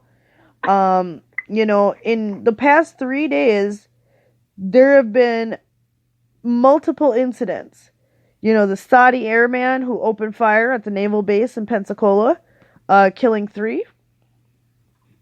The naval shooting at Pearl Harbor. What's going on in the Navy? Now, one theory I can tell you is this. Now, a few years ago, and Red, I'm sure you remember this, when we talked about the great culling during the Obama administration of the higher level Navy generals. Do you remember this? And we were talking about how they were firing them, and it didn't really make sense at first, but then it clicked to us that they were getting rid of all the higher up generals to then move up through the ranks lower qualified individuals. So that way you would get rid of people who had military careers. You'd put somebody in who's only studied a few years, and they come in and basically change the whole dynamic of troops and platoons and groups, right? And so I do think that maybe that's something to do with this, because we find out that this guy's like a Saudi national. I have a picture that I can add to Freedom Revolution Network on the Facebook of earlier today, before they actually admitted who he was. People down there who worked at the base had leaked onto Facebook a picture of the man, and they had a picture of his Saudi ID. And showed he was a member of the Foreign Air Force. So, there's something going on right now. And, they were asking for some of these crisis actors for next week all around the country. So, I'm wondering if they're not gearing up for something. Because we're seeing too many actions happen right now that are questionable. And also, the Black Hawk that crashed here in Minnesota, besides the 2 shooting incidents. Then the UPS driver yesterday, too, 4 people killed. And it was that guy's first day on the job. So, I don't know what's going on right now, but I guess that the U.S. has always had a robust training program for the Saudis. There's more than 850 Saudis in the United States as of this week for various training activities. Now, I didn't know all this. There are more than 5,000 foreign students from 153 countries in the U.S. going through military training. The Pentagon said Friday that al-Shamrani was in the U.S. as a part of the Air Force military sales training course, and his participation was funded by Saudi Arabia. His training began in August 2017 and was scheduled to conclude next August, and included initial pilot training, basic aviation, and English language instruction. Foreign nationals participating in U.S. training go through a vetting process. The Pentagon said it includes screening for any illicit drug activities, support for terrorist organizations, corruption, and criminal conduct. Those who fail to pass the approval process are not issued international travel orders. The Trump administration has been aggressively helping Saudis this year, sending Patriot missile batteries and hundreds of troops there in the wake of the attacks on the kingdom that officials blame on Iran. On Friday, President Donald Trump said he got a call from Saudi King Salman, who expressed his sincere condolences and sent sympathies to the families of those involved. The king said that the Saudi people were greatly angered by the barbaric actions of the shooter, and that this person in no way, shape, or form represents the feelings of the Saudi people who love the American people, said Trump in a tweet. The shooting, however, shined a spotlight on what has been sometimes rocky relationship with the kingdom. Well, let's be honest here. We know after lawsuits that Saudi Arabia committed 9/11. Right. Who are you typing to? What are you doing? All we can hear is click, click, click, click, click, click, click, click, click. From typing. Who are you typing to? What? Who are you typing to? Because that's all we can hear is click, click, click, click, click, click, click, click. It's super loud. So we know that they committed it. So what is actually going on? What do you think's going on, Red?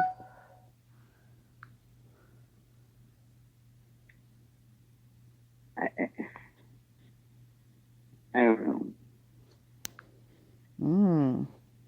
Interesting. I don't really know anymore what's going on with any of the current main things happening right now. It's kind of interesting, isn't it? Like, I don't know what the angle is. Meanwhile, the impeachment is trying to still go on. Okay. Of which we all know that's some weird dog and pony show, right? Right. I mean, you know, it's just a crock of crap. In my opinion. I mean, that's just kind of how I see it. There's no reason.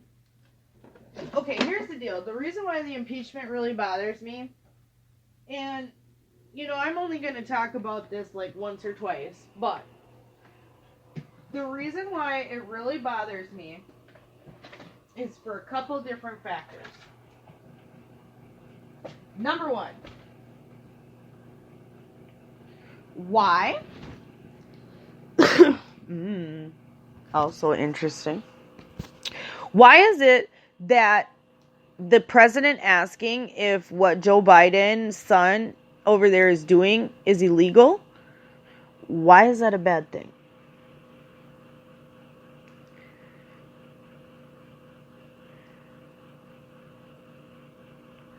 And now Well, they're offend me. Well, you know what I mean? But why is that a bad thing? Why can't you ask a foreign government, hey, Ukraine, I think one of my citizens committed a crime in your country. I'd like to know more about it. Can you look into it in case it is a crime in your and my country, that we can charge them appropriately? Right. And if he felt like Ukraine wasn't cooperating because they had something to gain, I could see him maybe saying, hey, this aid isn't going to come until we talk about this issue, or till you look into it. And honestly give it a good chance to be looked into, right? Well, and you would think. You would think. And now Jayhawk says in the chat that they're now saying that there's no whistleblower, and it's nothing more than Adam Schiff has wiretaps. Like, what? Like, they seriously came out with that Eric Ciamarella story, banned people from Facebook from saying Eric Ciamarella, said that if you said his name, you would be taken off of Facebook. And yet, Drudge Report, and then said, you can't say his name because a big enough news agency has not spoken his name.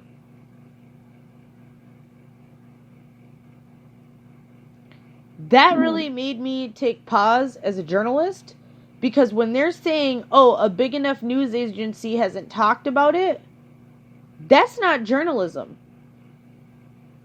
Right. Those are now state propaganda channels. Because it shouldn't matter if it's the tiniest network like ours or the largest network that there is. Whoever gets the story gets the story.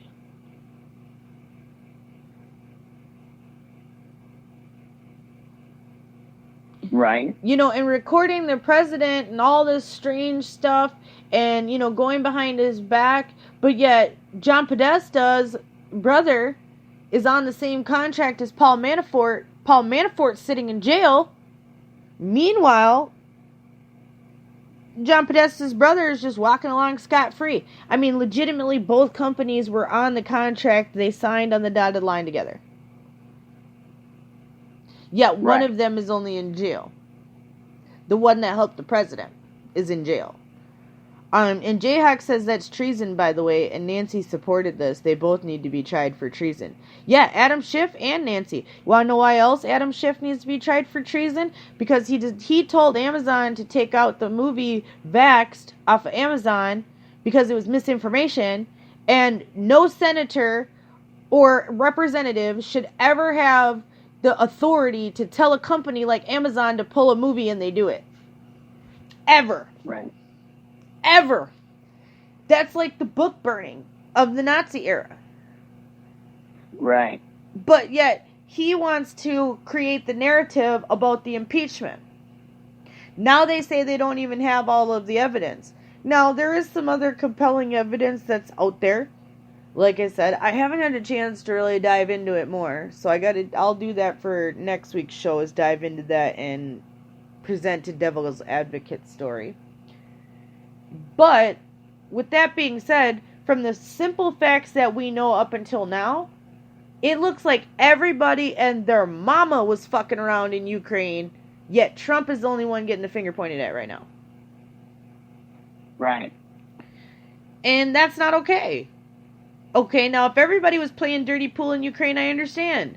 You know, because that's the way the battlefield was. You know, George Soros plays a dirty game out there. You know, he has half of the government bought and paid for. But at the same time, to only point at Trump and say what he did is illegal, he broke his oath to the United States. He's supposed to protect the United States against its enemies, foreign and domestic. So if somebody's over in the Ukraine doing dirty pool with the business, that's protecting the United States against enemies, foreign or domestic. It does not matter that you are a United States citizen or a former president. They're acting like because this man was former president, he is 10 foot tall and bulletproof.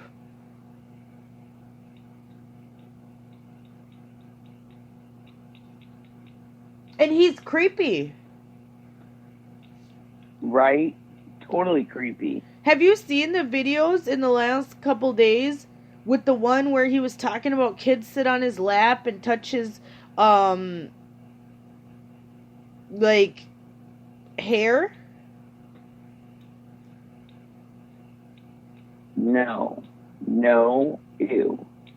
Yeah, okay. Nor do I think I want to. Dude, it was so creepy. I think everybody needs to see it just to prove that this fool is weird. So, check it. There's this video, and I don't know where he's at in the video. Let's look this up, because I gotta get this story right, like, Creepy Joe leg hair. Okay, because I'm literally looking it up. Creepy Joe leg hair. I bet you it's there. If Google fails me now, I'll be mad. Okay. Yeah, see, oh no, Joe, bizarre head leg story. Let's see. Tells story of kids touching hairy legs. Dude, it even came up with the Esquire article when I put in Creepy Joe hairy legs. Google even knows, y'all. All I gotta do is put in Creepy Joe hairy legs, and it pulled it up right away. Okay, now. So, here's what he said. He was in Council Bluffs, Iowa, where he kicked off his No Malarkey tour this weekend. And which he clowned on Paul Ryan. And then he nibbled on his wife's finger all weird. Did you see that one? Okay. So he, like, is biting on her finger all weird, like a child, or sexually. I don't know what it was. But it's the weirdest thing I've ever seen. So then I guess in 2017, he recounted a poolside confrontation with a gang leader named Corn Pop. I don't know. It had nothing to do with that. So then he said he was sitting by the pool and they were like touching his leg hair, and it's just the creepiest thing I've ever heard in my whole life. And it's just the oddest video. And yet every time we see him, and remember that, you know, he was caught like sniffing people's hair, touching little kids all weird. I don't know what the hell's going on anymore. You know, everybody acts like Trump is bad, but when this man is talking about leg hair, hold on, let's see. I don't know if it would play. It might. Let's see. And by the way, you know, I sit on the stand, and it get hot. I got hairy legs that turn blonde in the sun. And the kids used to come up and reach in the pool and rub my leg down, so it was trained, and then watch the hair come back up again. They look at it. So I learned about roaches. I learned about kids jumping on my lap. And I've loved kids jumping on my lap. I love And kids I tell you jumping what- on my lap. I love kids jumping on my lap. What a frickin' weirdo.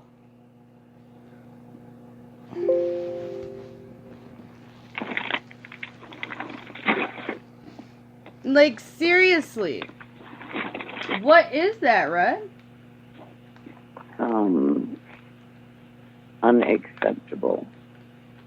Because he goes, my blonde hair, my leg hair is blonde. The kids used to like to run up to me in the pool and rub on my blonde leg hair and watch it go straight. And then kids love jumping in my lap. What in the actual fuck is going on? This that type of thing that Jesus comes down in that meme like, fuck's going on around here? Like, out of control. And people don't think he's weird. Yet somehow Trump is the bane of existence. Right. This man is talking about children jumping on his laps. What? It's a little frightening. Dude, I cannot handle this. You know, it's bad enough he's having a hard time even speaking in public. But now he's got to be all weird and creepy.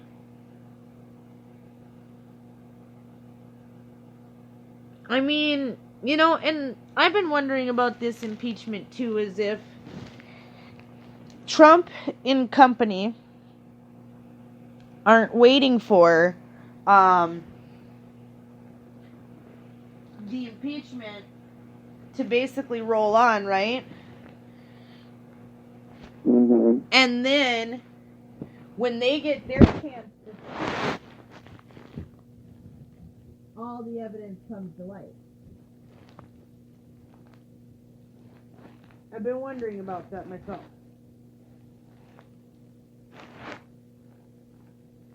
Like, is that how it'll work? Right. Because I think that once Trump's team gets to talk about what's been going on in the Ukraine, I think they're going to want to change the subject really quick. Because do we get to talk about George Soros? Do we get to talk about the Ukrainian Spring?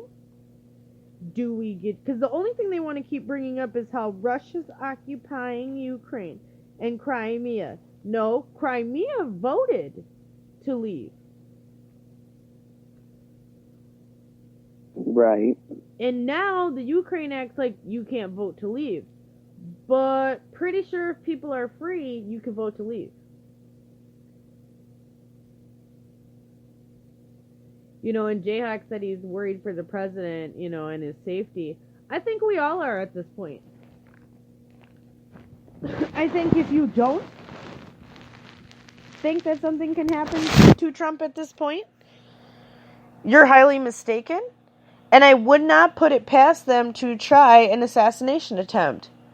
You know, the last time they tried this was in Nevada during the campaign trail.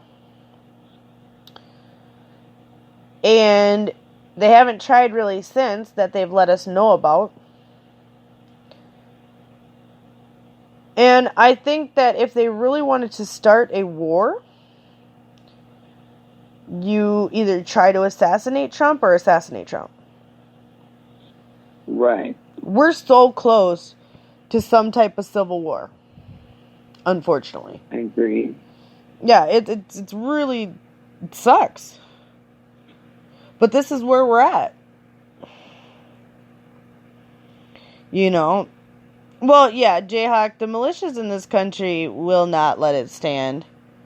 We're all here dedicated, you know.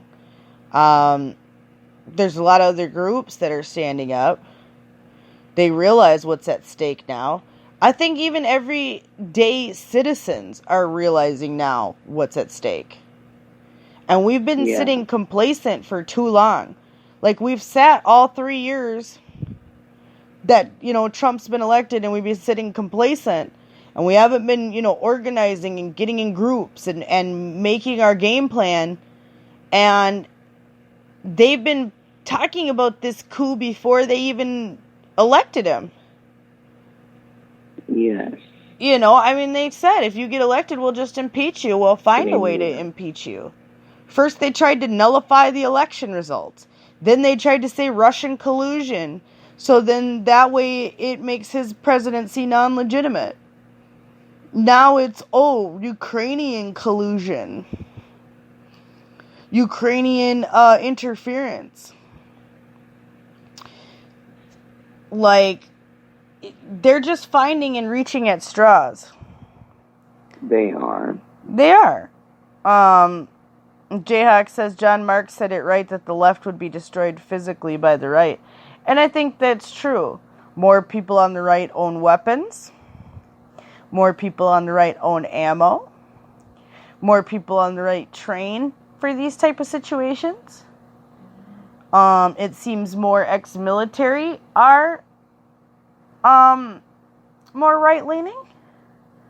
So I do agree that I think that if it's completely left versus right in this civil war, they lose. Right. I mean, that's just kind of how I've seen that. Unfortunately. But we got to start watching out for that, because they could try to pull this at any time. And when we're stuck at a real crossing point,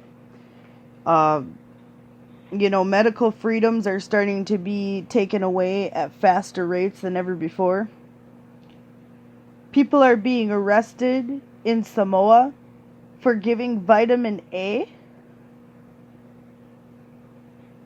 Right. You know what I mean? Like, if people don't think that that's coming here to America ASAP, y'all are tripping. They've been trying to take away all of our personal exemptions, all of our personal convictions. Wisconsin just took it away in certain towns where nobody will have a personal conviction waiver anymore. So you can't opt out. And when you can't opt out, that means they can put anything they want in your body. Right. Any type of biologic. When the WHO says that your child's participation in school signifies consent for them to be immunized or vaccinated, because it's not even immunized, you can't inject health. Right. This is a huge issue. Medical freedoms are being trampled on. Kids are being medically kidnapped every day. We're seeing more and more, and people are worried about impeaching the president. Like, we have a larger issue at hand here. We've got epidemics around the country. People are on dope everywhere. There's a lot bigger issues than Trump asking Ukraine about Joe Biden. And the fact that the Democrats even want to act like this is appropriate to sit here and, circle jerk about is ridiculous. What about the homeless people? Like I keep saying every week since I found this out. Found out recently that half of the country's homeless population live in California.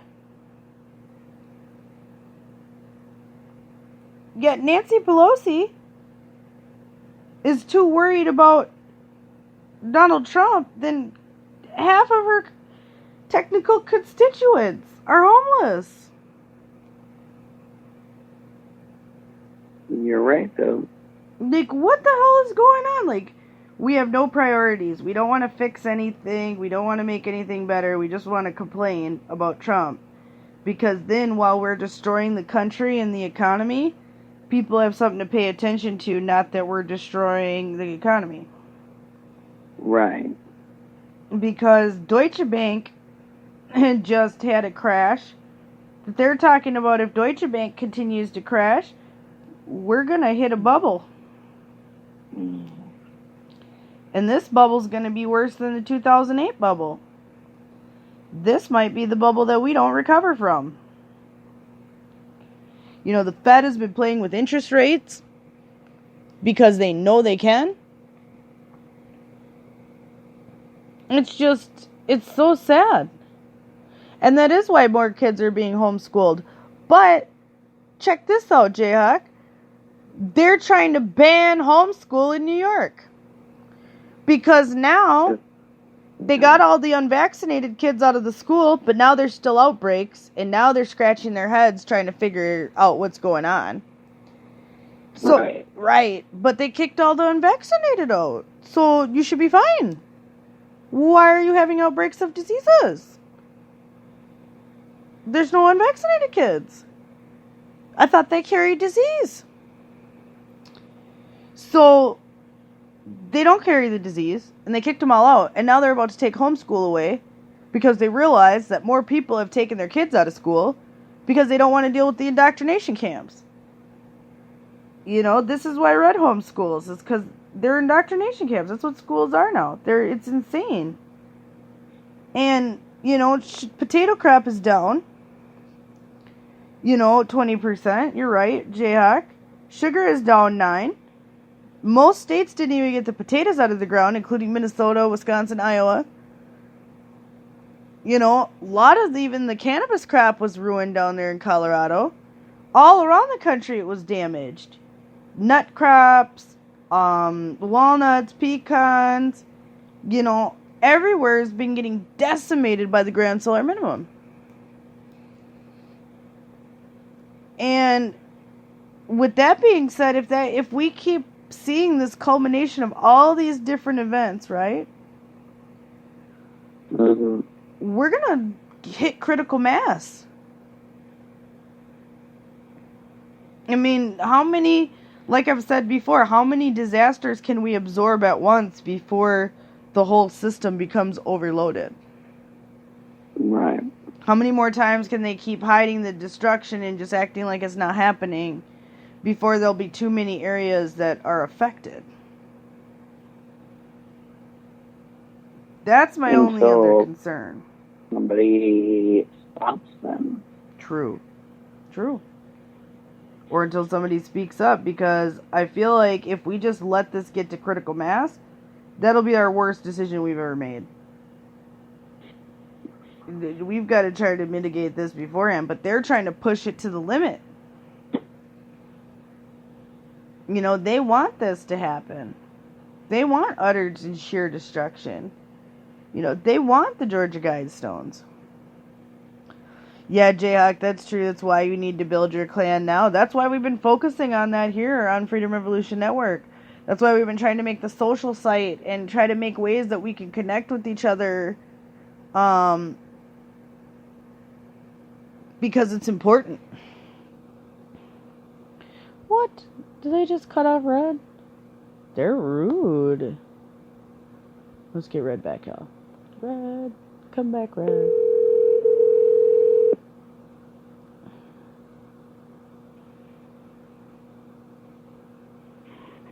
Okay. It just literally hung up on you and just popped up and my computer did some weird crap and then it just cut you off. I watched it cut you off. Well, that's interesting. I'm not echoing anymore. I don't hear somebody shuffling around the phone anymore. I don't hear somebody breathing. I don't hear somebody pushing buttons. I'm telling you, somebody else has been on this line for the last hour. Interesting. Not the first time that something similar has not happened to us. I know you sent me a message telling me that, and that's why I said interesting earlier, because I didn't want to say it out loud. It was just the NSA. Yeah, we know. We're no strangers to being censored, watched, creeped upon. at all. We could tell some stories that'll probably, you know, make your mind spin. That's the truth. They enjoy what we have to say, right, Red? Oh, always, apparently. They should contribute to the program. You can go to freedomrevolutionnetwork.com, press donate. If you like what we do, thanks. I mean, it's worth a shot. They're listening. Right. Yeah, Jayhawk, it doesn't surprise me either. I've been on chats too where stuff like that's happened, like in Dutch's chat, and I've gotten doxxed in there before, and just weird stuff like that. So it doesn't surprise me that it could be happening. And it's Skype.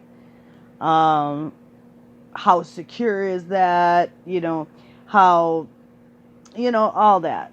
So you never know, Red. Mm-hmm. Exactly.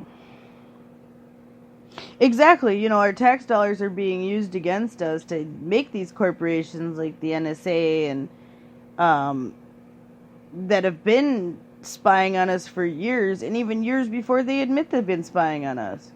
You know, Red and I have found out that, you know, certain NSA and CIA and FBI programs were just called something else before its current incarnation as like the NSA. Right. So I find it fascinating with how many people actually have been coming after others and the weird stuff that happens. And, you know, that's why we call it Clarity After Dark. It's nighttime. It's late. It's almost the witchy hour. So, you know, sometimes weird things just happen because of that and that alone. True. You know, I've found that to just be, you know, what happens at times. You know, it's just kind of the way it works. It's interesting, though. But I'm not going to let it bother us. We're used to it. It's been happening to us for years now. I don't think it'll change unless we can find, and we're going to be trying to find out some ways that we can go around some of these things too, hopefully. We had got some advice from like Marfugal to use like Ring Central. So we're going to maybe try that and see how that works. We're just kind of playing around with the different tech. We're just happy to be on air, man. Like, we've been in like a being on air purgatory for a long time, where we were having troubles getting on air. The audio wasn't working. You know, you couldn't log in. You know, just all of these issues. So, honestly, we're just happy as larks to even just be on air. Shit. So, you know, it'll get better over time. We're going to find better ways to pipe audio through. We're going to get better ways to have callers. I was going to say, Red, we could, when Gary Wayne wants to come on, kind of do it like this with like a multi-Skype call and make it work that way. Because we could have like a 3-way call and then a broadcast.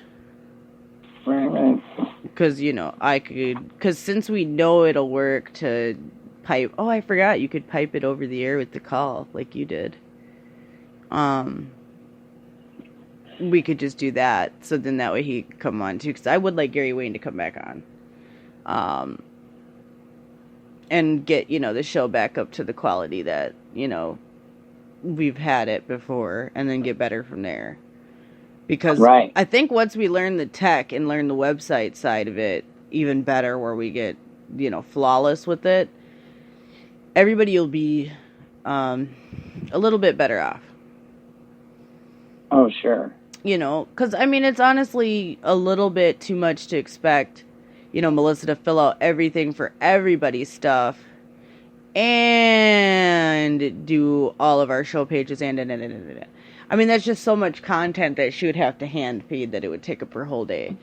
So, you know, with us being like a community access network, I like to call it, you kind of deal with those growing pains. Community access is never like the cutting edge professionals. You know what I mean? Like, Right. You get what you get with community access.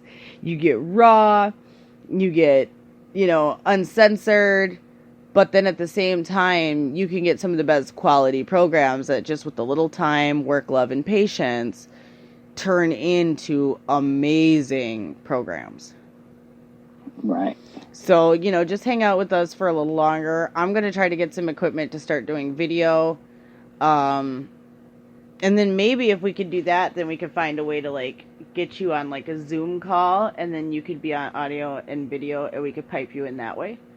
There's a bunch of options that I've been thinking about, because we need to diversify how we're getting on air. And we need to have backups of backups. Because after Ron's debacle of not being able to get on the YouTube, it just made me think that, you know, even ourselves, like, yeah, we do always have the talk shoe as a backup, which we do use from time to time, of which I guess if we had to, we could use, like, the talk shoe for Gary Wayne, too, because you can call into that. So that's an option, too. We have a couple things we can do for that. But just having backups, because I don't want to be, you know, basically the rug slipped out from underneath us. You know, not having an alternate plan if one of these platforms decide to drop us. Right. Not that they, you know, I've had any instance that they would, but right now in this day and age, you don't know from one day to the next if you will even wake up with your Facebook account. Right.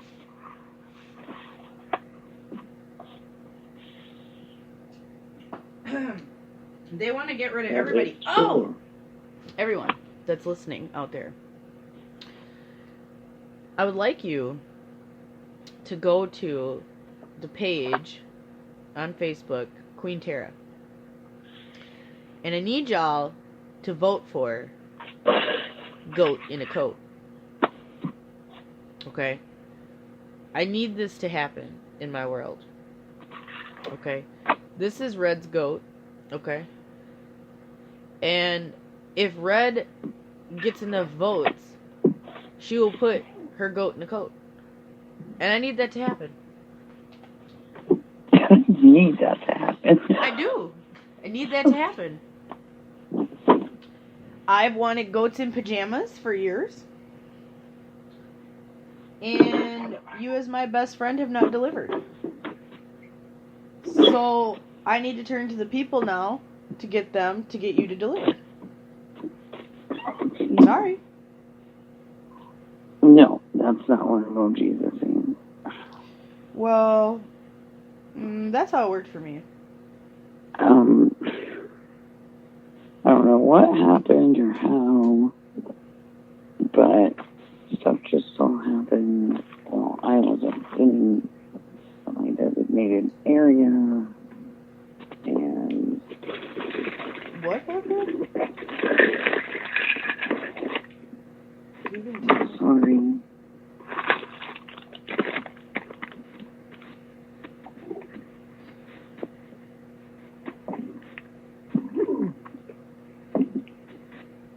What happened, Rob? My box spilled. Oh. But it didn't just spill, like, It exploded? it went all over Peanut Gallery's face. And he just, like, slept through it. Wow. That's a new low, I think, for Peanut Gallery. Like, this coming from the man where you can, like, giggle wrong or let's say we've been on air, we're getting towards the end of the show like we are now, where we're winding down and talking about topics, and he'll wake up dead out of nowhere talking. Right. And joining the conversation like he was always there. Yep. Oh, J-Hack says if you put the goat in a coat, he will put a picture of him in his ugly Christmas sweater and change his icon in the chat and on the social network to him in his ugly Christmas sweater. So we have a counter challenge. Okay, technically, Scarlett, he has to go tell Tara. I'm not doing it. Well, he doesn't have Facebook, so you gotta tell Tara. We have to relay messages. We could get her own email. Would you like her own email so they can send their regards? I guess. I mean, I don't know what to tell you, but I want to see goats and coats. That needs to happen. You could probably find it a Christmas coat, like one of those dog coats. You know what I mean? And you could just get it a Christmas coat, and you could turn it into Christmas goat. You could put on one of those little Mrs. Claus hats for dogs on it. Yes. I'm here for it. Christmas goat. Oh, J-Hawk has a Christmas party tomorrow. I guess it's the season of Christmas parties. We don't get invited to Christmas parties, really. Yeah, maybe one day when we're big enough, we could have, like, Freedom Revolution Christmas party run. That would be fun. Right. Once we make enough money, we can all fly everybody somewhere. I think that would be fun. Christmas parties are always fun. But you know what? Christmas parties bring a lot of anxiety, right? Because it's like, some places don't allow kids. Some places do. Some places don't allow your spouse. Some places do. Okay. And right. So it can be a really awkward time of year. Because, let's say for instance, maybe you're in a new relationship, right? And your work Christmas party is coming up. And your work Christmas party is like no one but work people at work Christmas party, right? Right. Does new girlfriend get mad because she can't go because she thought she was going to be able to go to Christmas party? Oh, yeah, dude, totally. Does the wife get mad because job doesn't invite her to the Christmas party? Right. Are kids upset? You know, I just feel like these Christmas parties can bring, like, levels of tension. You know, I think everybody is, some of these holidays have just basically turned into making people nervous wrecks for the weeks leading up into. Because, I mean, just think about how nervous you get before Thanksgiving. What are you going to serve? What are you going to make? What time is everyone coming over? You know what I mean? That's already stressful enough. But then you bring in the Christmas parties. You have to bring a present. Are you doing Santa? All of these extra things that now, what do you wear? Do you wear the ugly Christmas sweater? Do you wear a Christmas sweater that you like and then somebody thinks it's an ugly Christmas sweater and says, oh, nice ugly Christmas sweater. Bitch, this is my regular Christmas sweater. Like, I just feel like these things bring me social anxiety.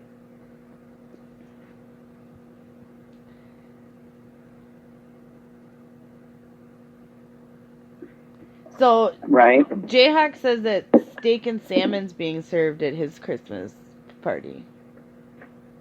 What is? Steak and salmon. It's a pretty elevated Christmas party menu. I want elevated Christmas party menu. I like steak. I like salmon. Like, I have issues. What? You know what? That's alright. That's alright. I'll take that. It's true. But the issue of the day is I just get concerned. He's not lying. I know, it's true. So that's why I was like, I'll let that go. I'm okay with that though. I'm alright with myself. I've come to the point in my life where no fucks are given. I am becoming devastated. Why? I don't think I'm going to find anybody that can do my damn hair. I know. It's pretty bad. You're gonna have to drive. That's it. Or just wait. But yeah. It's either gonna be a trip or I don't know. I say you're better off trying to find someone. I haven't reached out to my one friend out there. Give me a chance to reach out and ask. Because maybe somebody would meet you like halfway from Pueblo. So that's possible. But, you know, Christmas time is interesting. That's all I can say. It's one of my favorite holidays, though, and seasons. I get very excited for Christmas. I like decorating for it. I like celebrating it. I like going to activities. I like doing wintertime things. I like the whole vibe. It's kind of my jam. I like to, I kind of get into it. Mm-hmm. Other holidays I don't feel as passionate about. Mm.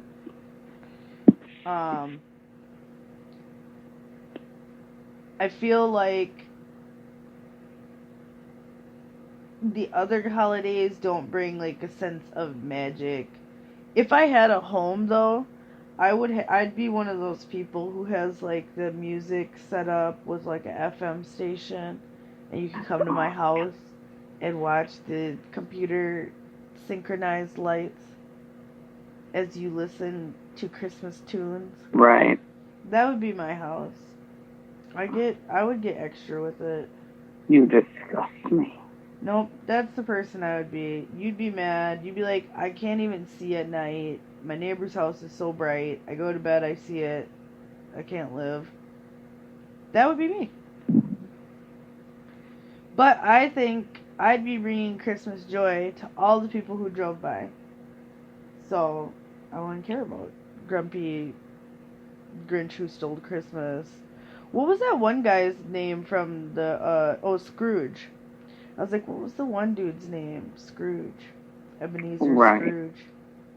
Yeah, good job. Yep. I came up with it in the clutch. Oh, good. Yeah, sometimes I can do that.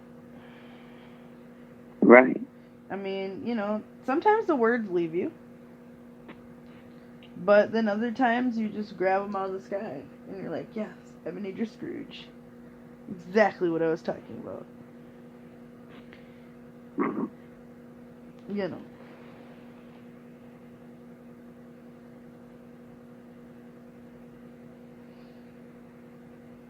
Oh, that's really cool. Jayhawk said before his older half-brother found him and his brother, Christmas was just another day, and now he goes to his place for Christmas, and his family does it up right.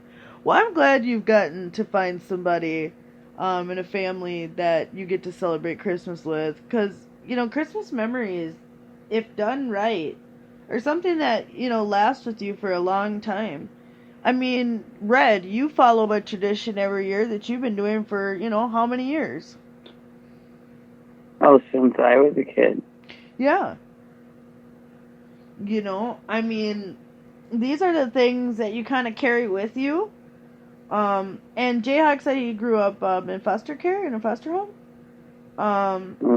So, I could see how maybe Christmas was never important, I don't, it depends on who you were with or the importance of the day for them. Some people it brings up bad memories. Some people like to be alone during the holidays. That's why I say the holidays are interesting, because they affect people very differently, depending on who you ask. Some people really enjoy it. Some people hate it with all their being, because people are nice and friendly. Other people want to take advantage of that goodness. Just like they tried to steal the UPS truck. I mean, we all know why they tried to steal the UPS truck, to get all those packages. True. You know, because they know people are ordering stuff right now. And they know trees, the trucks are full. People's trees are up. People are going to start putting presents under those trees. And more people do more online shopping than ever before. So what better way than to steal the trucks, because they get tired of probably stealing them off everybody's porch. So they figured, well, the smarter thing to do is steal the whole truck, which, play on, because it is smarter. But we can't be trying to kill people either over it. Right. Red, this was the poor UPS man's first day at work. That's sad. Yeah, just started for the season, devastating. And they killed 4 people, I think, including themselves. I think there was 2 robbers. I didn't really read into that story too much. But because I just felt like we all know why they were doing it. Right. And Jayhawk said, LOL, they're lazy, because they don't they know that they're tracked by GPS? Yeah, all trucks now have GPS.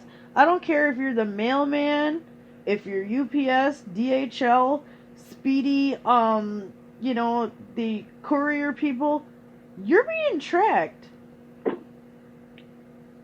Right. You don't get to just, drive your route and nobody knows where you are and you can go park off some road somewhere and just hide out. So, I don't know where they thought they were going to go. And I'm sure they probably have LoJack on those UPS trucks and stuff where they could just shut it down remotely. Or if they don't, they need to. Because that's a perfect example of, they're racing through the streets of Florida. And if they could have shut down the vehicle remotely, they would have had to start running. I mean, do we not learn anything from, them shows like Bait Car and, Right. Why not put LoJack in them? I mean, hell, I used to have LoJack for laptops back in the day. Can't be that expensive to get a fleet price for LoJack. Especially somebody like UPS. They make bajillions of dollars. They charge us an arm and a leg for shipping everything. So, and shipping's got even more and more and more and more expensive. I don't know if shipping's really gotten that expensive or they just realize they can charge that much. Right. Because you know what I mean? Because we've always been sending heavy packages. Right. Why now is it just costing more? Like how they always go up and up and up on the stamps.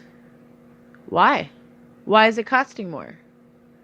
Right. I mean, I get the gas offsets and stuff like that, but really?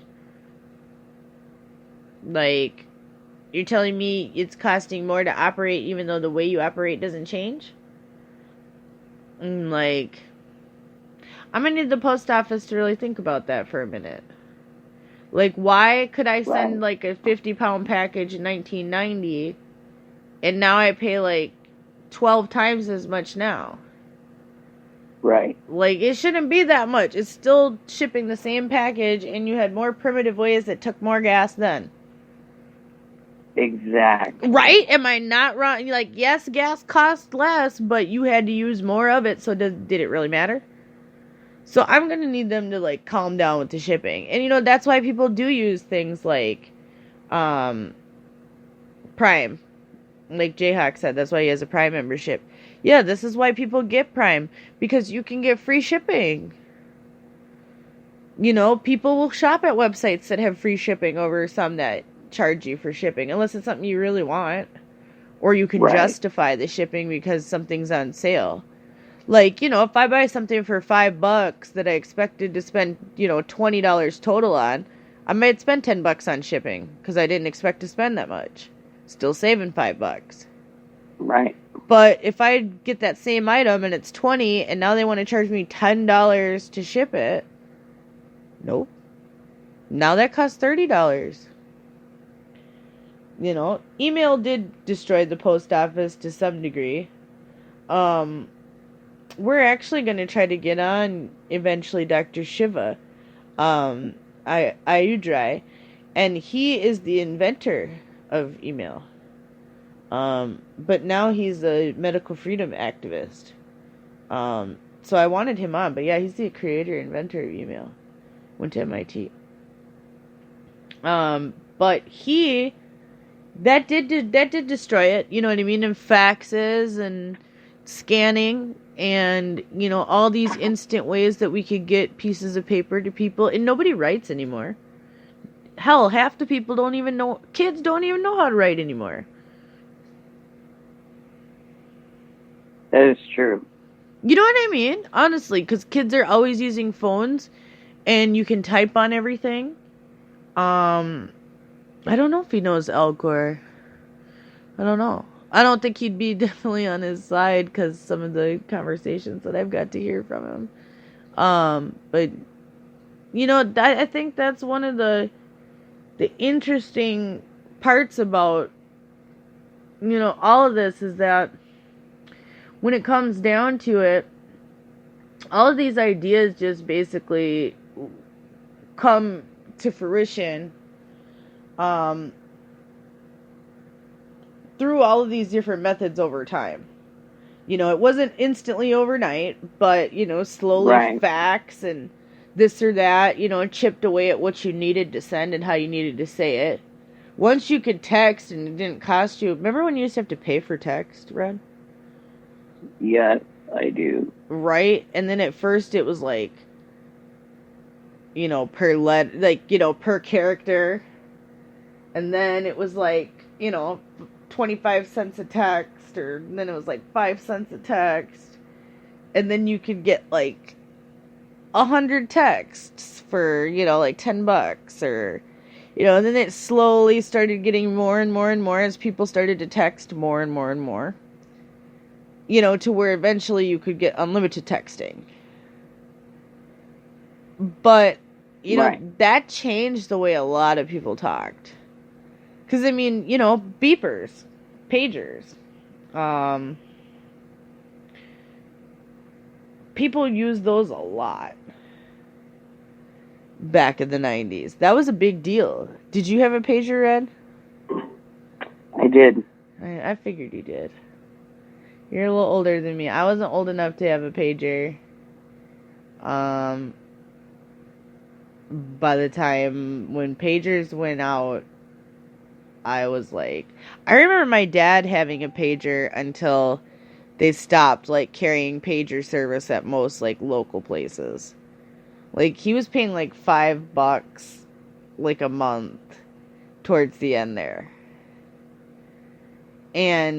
But it worked. If you wanted your friend to call you, they paged you.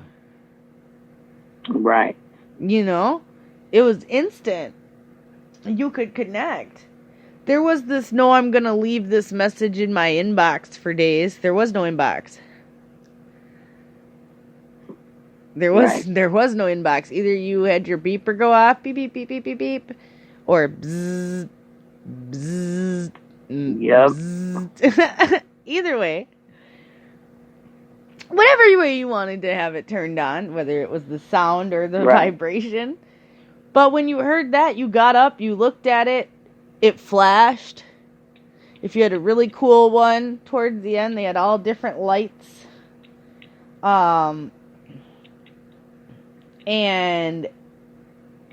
it was interesting. For a while, they had two ways. Before they had text on phones, they had two ways. I remember two ways. Two ways were not around very long, just because they ended up integrating the technology into the phone because they realized what they could do with it. You know, the device was basically the same. Worked on the cellular network, sent a message, but it was only text between two devices. Right. You know, there was a Genuine song, to Pick It Up and Two-Way Me. Like, that's what reminds me of that Two-Way song. But yeah, two-ways were such a small blip in time. Ah! Jayhawk had a two-way and he still has it. Fuck yes! He knows what I'm talking about. Yes, those were ridiculous. It was such a small blip of time that people used them. See, I brought you back. But they were like it for a while. But then you got text on the phone. But then remember when you used to sit there and click, click, click, click, click, A, click, click, click, click, click, E, click, click, click, click, Yes. Girl. That was the worst. It took like 3 days to text. Like, I don't know what we would have to... Now, a lot of people do use flip phones now, just for, security purposes. But I don't know if I could go back. Right. I'd like to say I would, because then we know our calls would be a little bit, more secure and not trackable. Right. But at the same time, would we want to deal with that? Maybe. I mean, I guess if we could have, like... I don't know if I'd want to click, click, click, click, click forever. I mean, but remember T9? T9 was a big deal. That kind of stepped your game up. You could make more words when you got T9. So it wasn't like click, click, click forever. It'd be like click, click, hi, hello, click, click, what's up? Your most popular words that it knew you said. That, like, predictive text. Like, we've come so far in the last even, 10 years with that type of technology, or 15 years, let's say. 20 years plus for beepers, but we've come a really long way. When we were kids, I never, we all thought that, video phones would be invented, but never in my wildest dreams would they be like they are now. Right. Where we could, literally video chat like it was in the movies.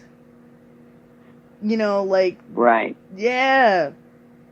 Like, how they always showed it on TV, how they showed it was gonna be.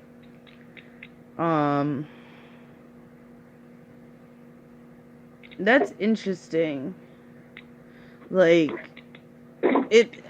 Just all the different ways technology has changed up until now in the last short time.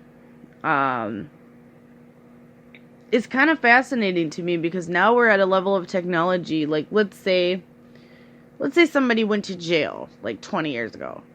They would come out to a completely different world. Yes, they've been exposed to it a little bit, and yes, they've been taught how to use it, but do they really understand the context of?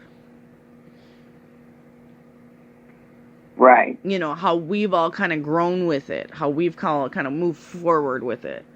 Where, a lot of people wouldn't think twice about picking up their phone to look up something or find an answer, or, this or that. Where, 20, 30 years ago, you'd pick up a book.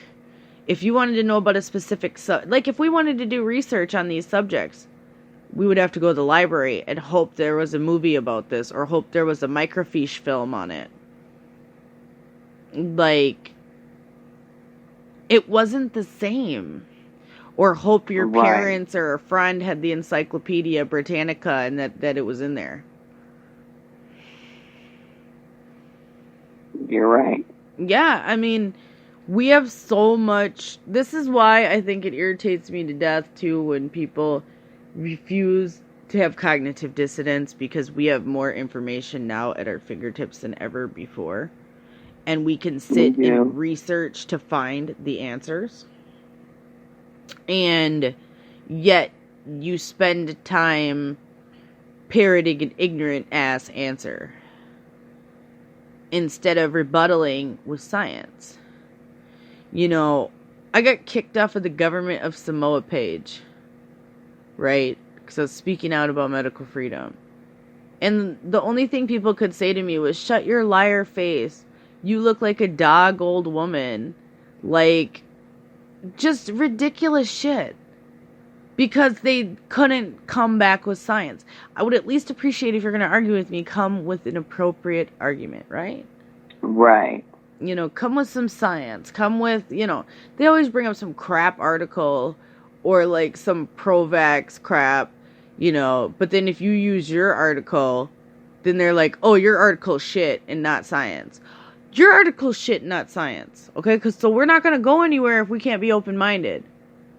Like, there comes like a precipice in this where it's just like, nobody's going to win on this, but we need to start being open-minded to things. Because I think if we don't try to shift the way we think this next election cycle, Democrats are going to try to win. And they're going to try to make sure that we never get to vote in a fair election ever again. Right. They will fucking make sure that.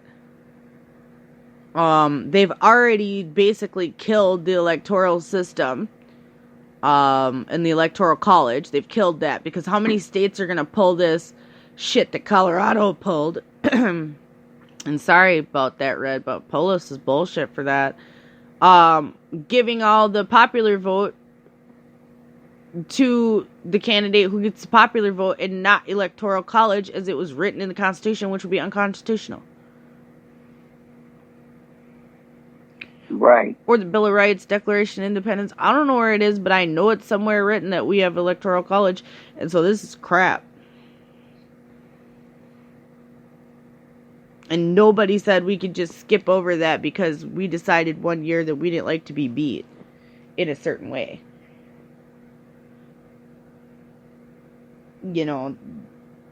That's just, pussy moves in my opinion.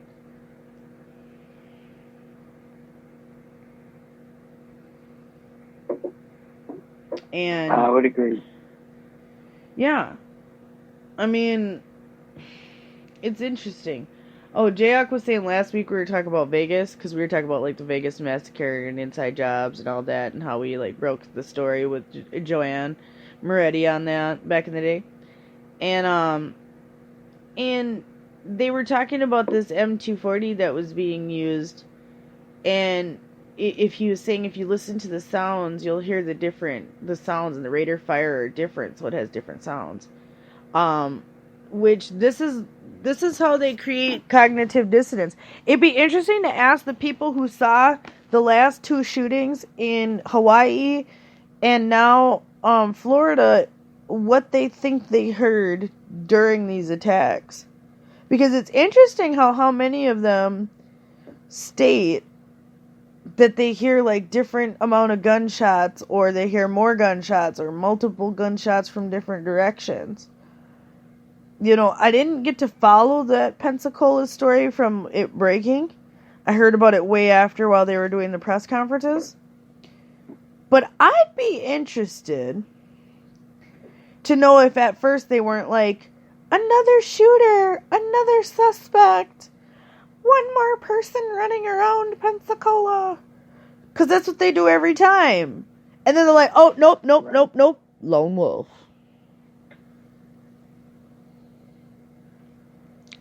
It wasn't a group. It wasn't a duo. It wasn't more than one person like the people saw. It was one lone wolf guy. Say what? Also, is this like a military base where they don't carry weapons? Because shouldn't there be weapons in most like areas? Like, shouldn't somebody have a weapon in the area? Right. You'd think, right? On a military base? Hell, you'd think on a military base they just have, like, guns on the wall, I'd say. Hell, you never know. Or put it in a glass case, in case of bullshit, break here. Like, something. But apparently these people can just run up in there. But I didn't realize the amount of foreign troops that actually train. Now, I know we've allowed foreign troops to work exercises with us, but I did not realize that we ran our own program for these people to come be basically a part of our military, but not a part of our military. Um, Trump made it so the military people can carry guns if they have a permit. Well, I would hope everybody would go get their permit to carry if they're on a military base after all the times military bases have been targeted. What about that general, that Hassan dude in Texas who shot up the whole army base down there and killed all them folks? Right? Like, after that, I said everybody needs guns. That one especially. I was like, how are we going to leave military members as sitting ducks? You know, out of all the people to leave struggling out there, I don't think it should be military. Right. If our own military bases cannot be secure and we cannot guarantee these soldiers' safety, what the hell is the point? Why are we even doing this? Because eventually somebody's going to realize that the United States militarily is weak, and they're going to take advantage of it, much like they did.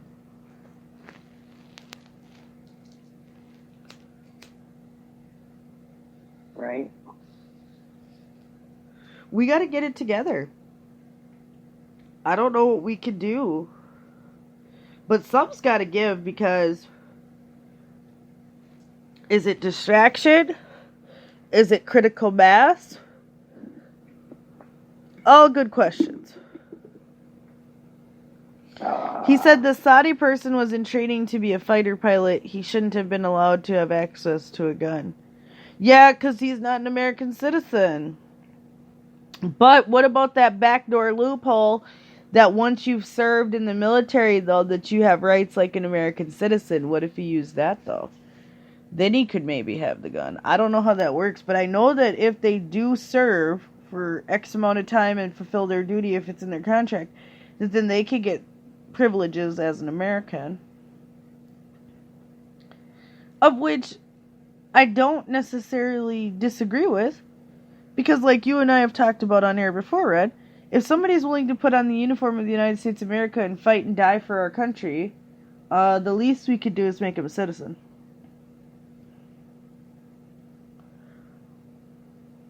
You know, if they're fighting with our guys on the front lines, keeping our people safe, you know, the least we could do is make them a citizen when they're done with their tour. So,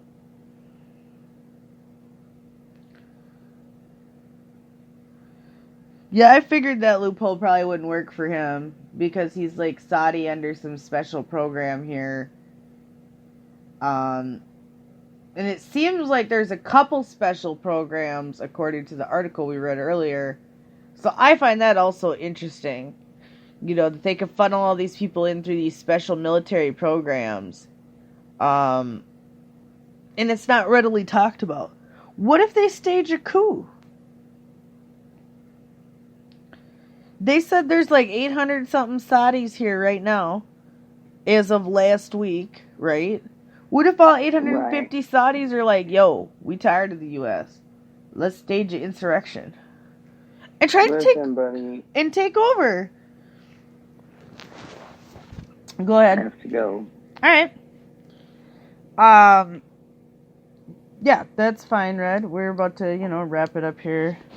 Anyway, we're just trying to make it to, I'm sorry. 180 minutes. You made it 163, so I feel like you did pretty good. So we're almost there to the end. Yeah. So, I mean, you'd only have 10 more minutes. So, I mean, you're not, or 17 minutes. So you're not missing too much. All damn day. Oh, I know. All right. I will talk to you later.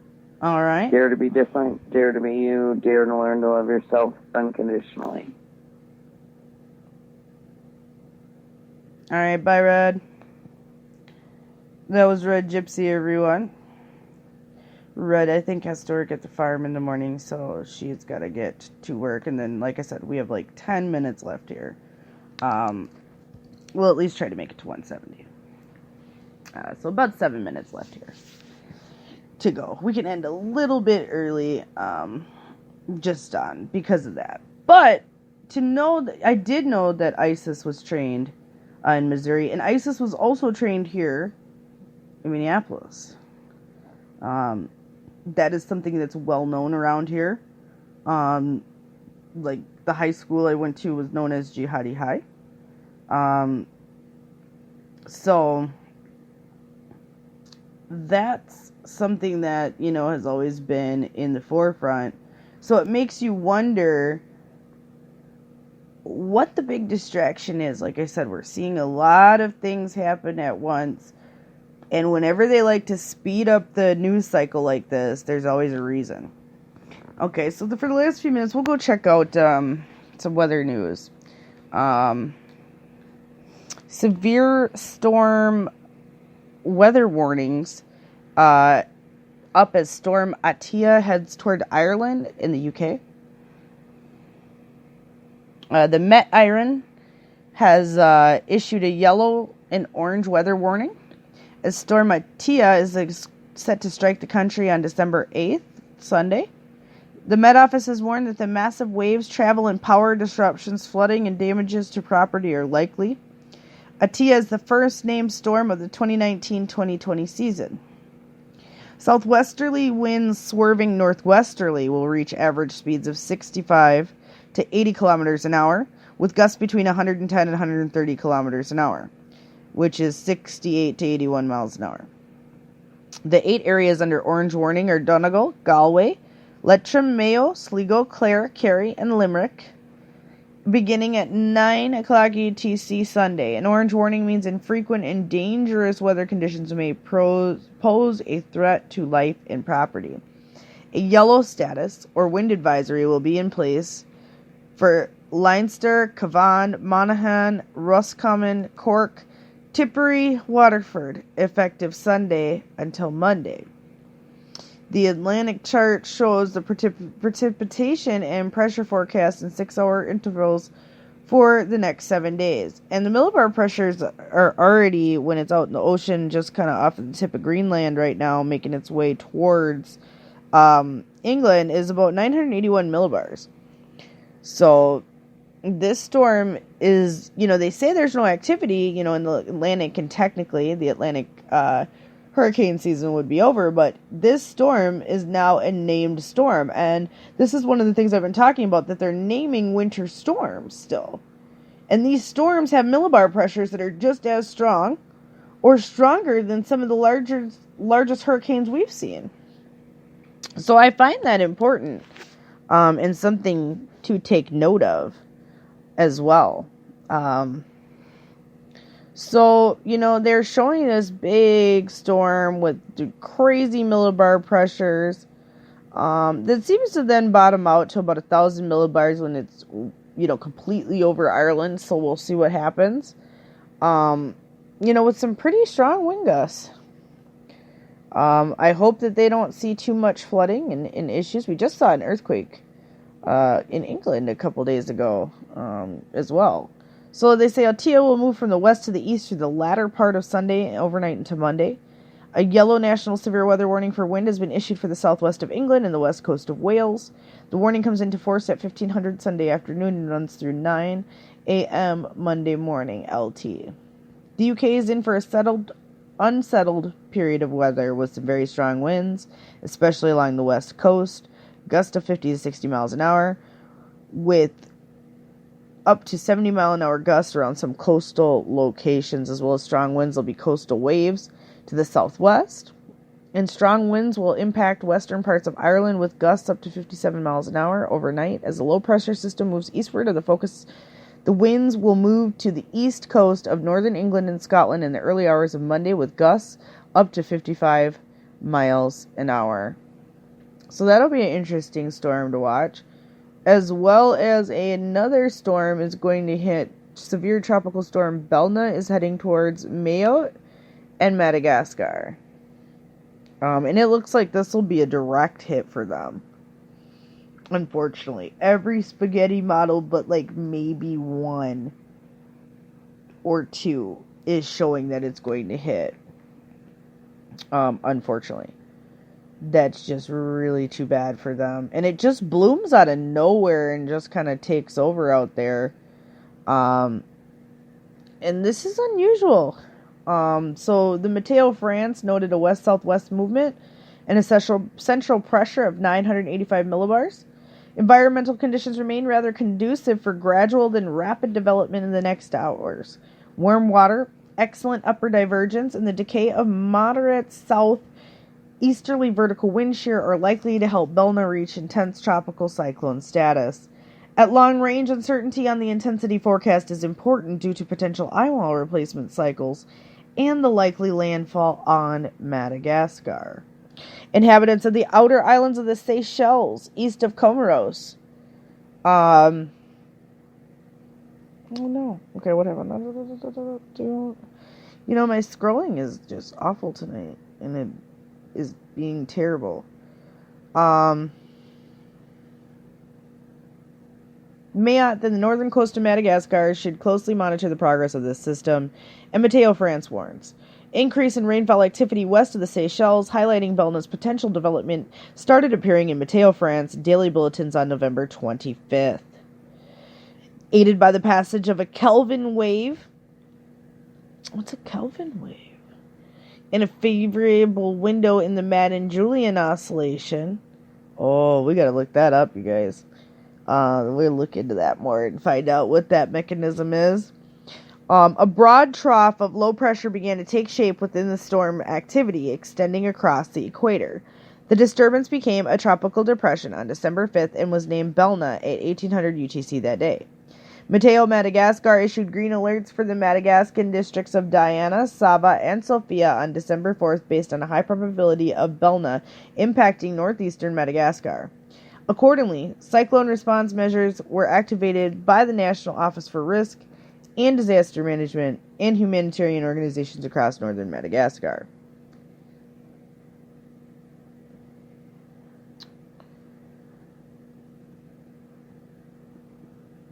Mateo France also said that watch out for the storm periods of flooding, with the Joint Typhoon Warning Center having issued warnings for many different other storms: Tropical Cyclone Pawan, Belna, Bali, and Kamuri, because depending on where they actually start from, they get to name them different names, and they have different groups, and it's really interesting how once you start getting over in that area, because they usually don't have this amount of cyclones often, they're kind of fighting to name them based on some latitude and longitude lines. So this will be watching over there because there were 5 at once. It's shaped down to 4. But that's still a lot of activity all at once.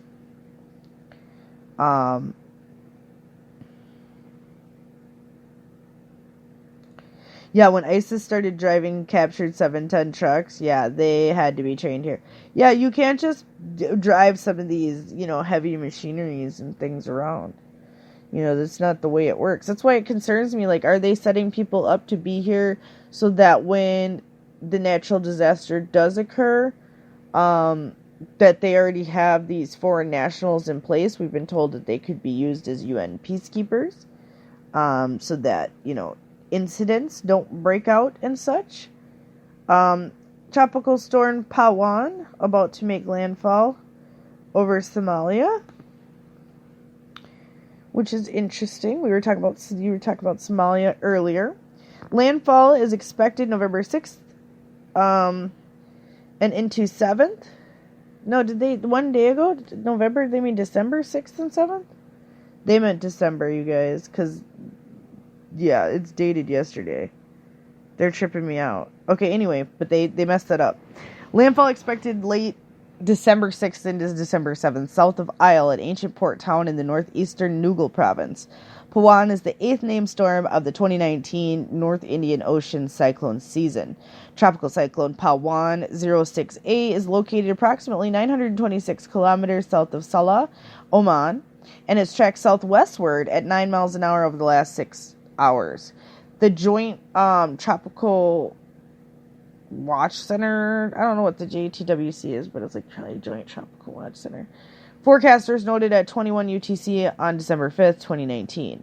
Animated enhanced infrared imagery shows a partially exposed low-level circulation center under upper-level convection. And they've got like it's really interesting. These storms are almost going like counterclockwise against each other that they're showing in this imagery.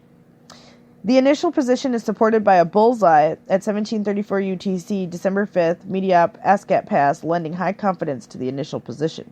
The initial intensity of 40 miles an hour is hedged on the lower end of a consensus of a subjective Dvorak and automated current intensity estimates ranging up to 44 miles an hour. Cyclone remains in an area of moderate vertical wind shear and strong poleward flow aloft. Persistent southerly flow aloft has caused the majority of the flaring convection to be limited to the northern quadrants of the system. So this will be interesting because Somalia doesn't get hit very often. However, the system should maintain its strong outflow over the next 24 hours, offsetting the persistent vertical wind shear and maintaining system strength until landfall. As the system moves over land, it will quickly dissipate as it interacts with the terrain. So that's interesting. So that's probably hit, and we don't get too much information out of there. And so I find it fascinating that we're starting to see this weather patterns. Good night, Jayhawk. I see that you're going to bed. We're going to be ending the show here any moment. So we're going to get ready for that. But, we're going to talk about one more story tonight. And that's the planetary wave supercharging noctilucent clouds. And they're talking about this wave of energy. That an atmospheric wave about half as wide as Earth is supercharging noctilucent clouds in the southern hemisphere. With NASA's aeronomy of ice in the mesosphere spacecraft detecting the phenomenon in the series of south polar images from December 27th to December 2nd. This is a clear sign of planetary wave activity, said Hampton University's James Russell, an AIM principal investigator. Planetary waves are massive ripples of temperature and pressure that develop in the Earth's atmosphere in response to Coriolis forces. Oh, skipped ahead. Okay, guys, I'm trying not to skip ahead. In this case, a 5-day planetary wave is boosting noctilucent clouds over Antarctica, causing them to spin outward to latitudes where NLCs are not usually seen. On December 1st, astronomer Mirko Harnisch spotted the clouds from Dunedin, New Zealand. I was enjoying the late evening sky over the Southern Ocean just after 11 p.m. local time, 12 UTC. When these wispy bluish clouds appeared, they looked like noctilucent clouds, which would make this a rare sighting for my latitude of 45 degrees south. Oh, that's interesting, because I'm 45 north. Interesting.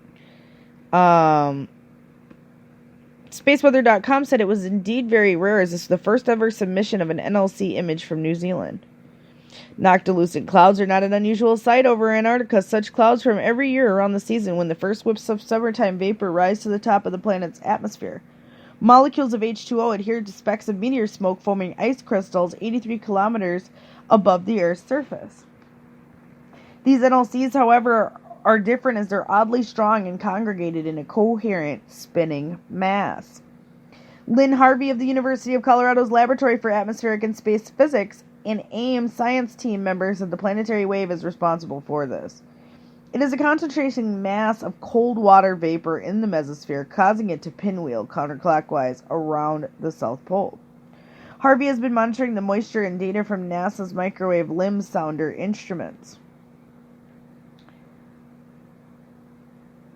And then they show some pictures. Because the noctilucent clouds are spinning around with a 5-day period, they could show up over New Zealand 5 days on December 6th, 5 days after Harnisch saw them. Space Weather noted that such a forecast is very uncertain. Nevertheless, sky watchers who wish to try to look west 30 to 60 minutes after sunset, if you see luminous blue-white tendrils hugging the horizon, you may have spotted a noctilucent cloud. Of which I've been seeing noctilucent clouds here a lot, right after sunset. Sometimes they have a little bit of blue or amber hue to them. But, why I wanted to read that article closing out is that's proof of the grand solar minimum right there, ladies and gentlemen.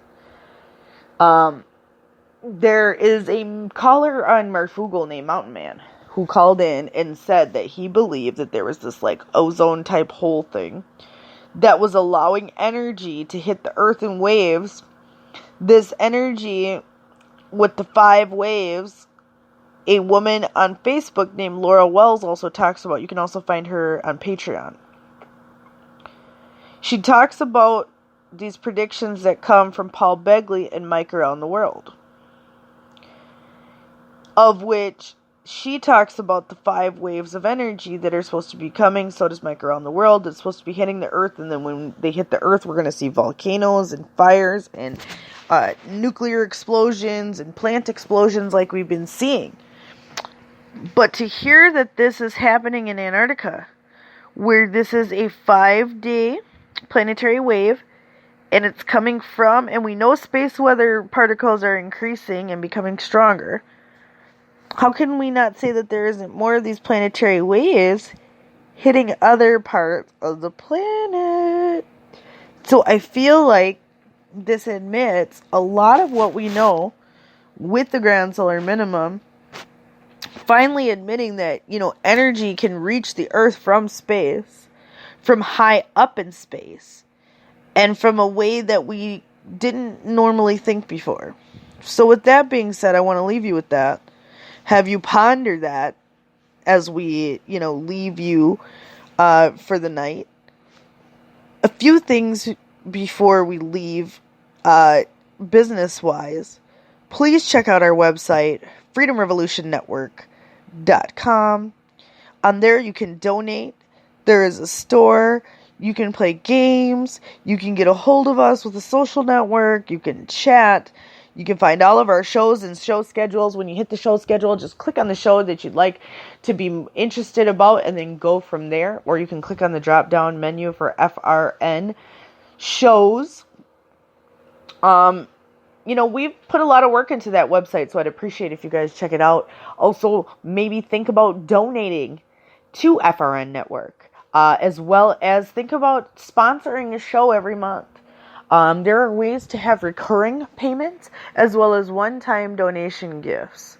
We are also going to be doing giveaways this Christmas.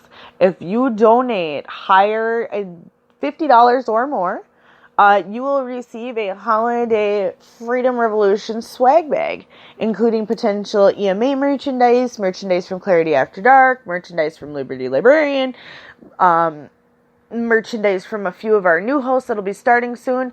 Tune in Monday morning for the original Red Pill Show. We've got Red on with the original Red Pill Show.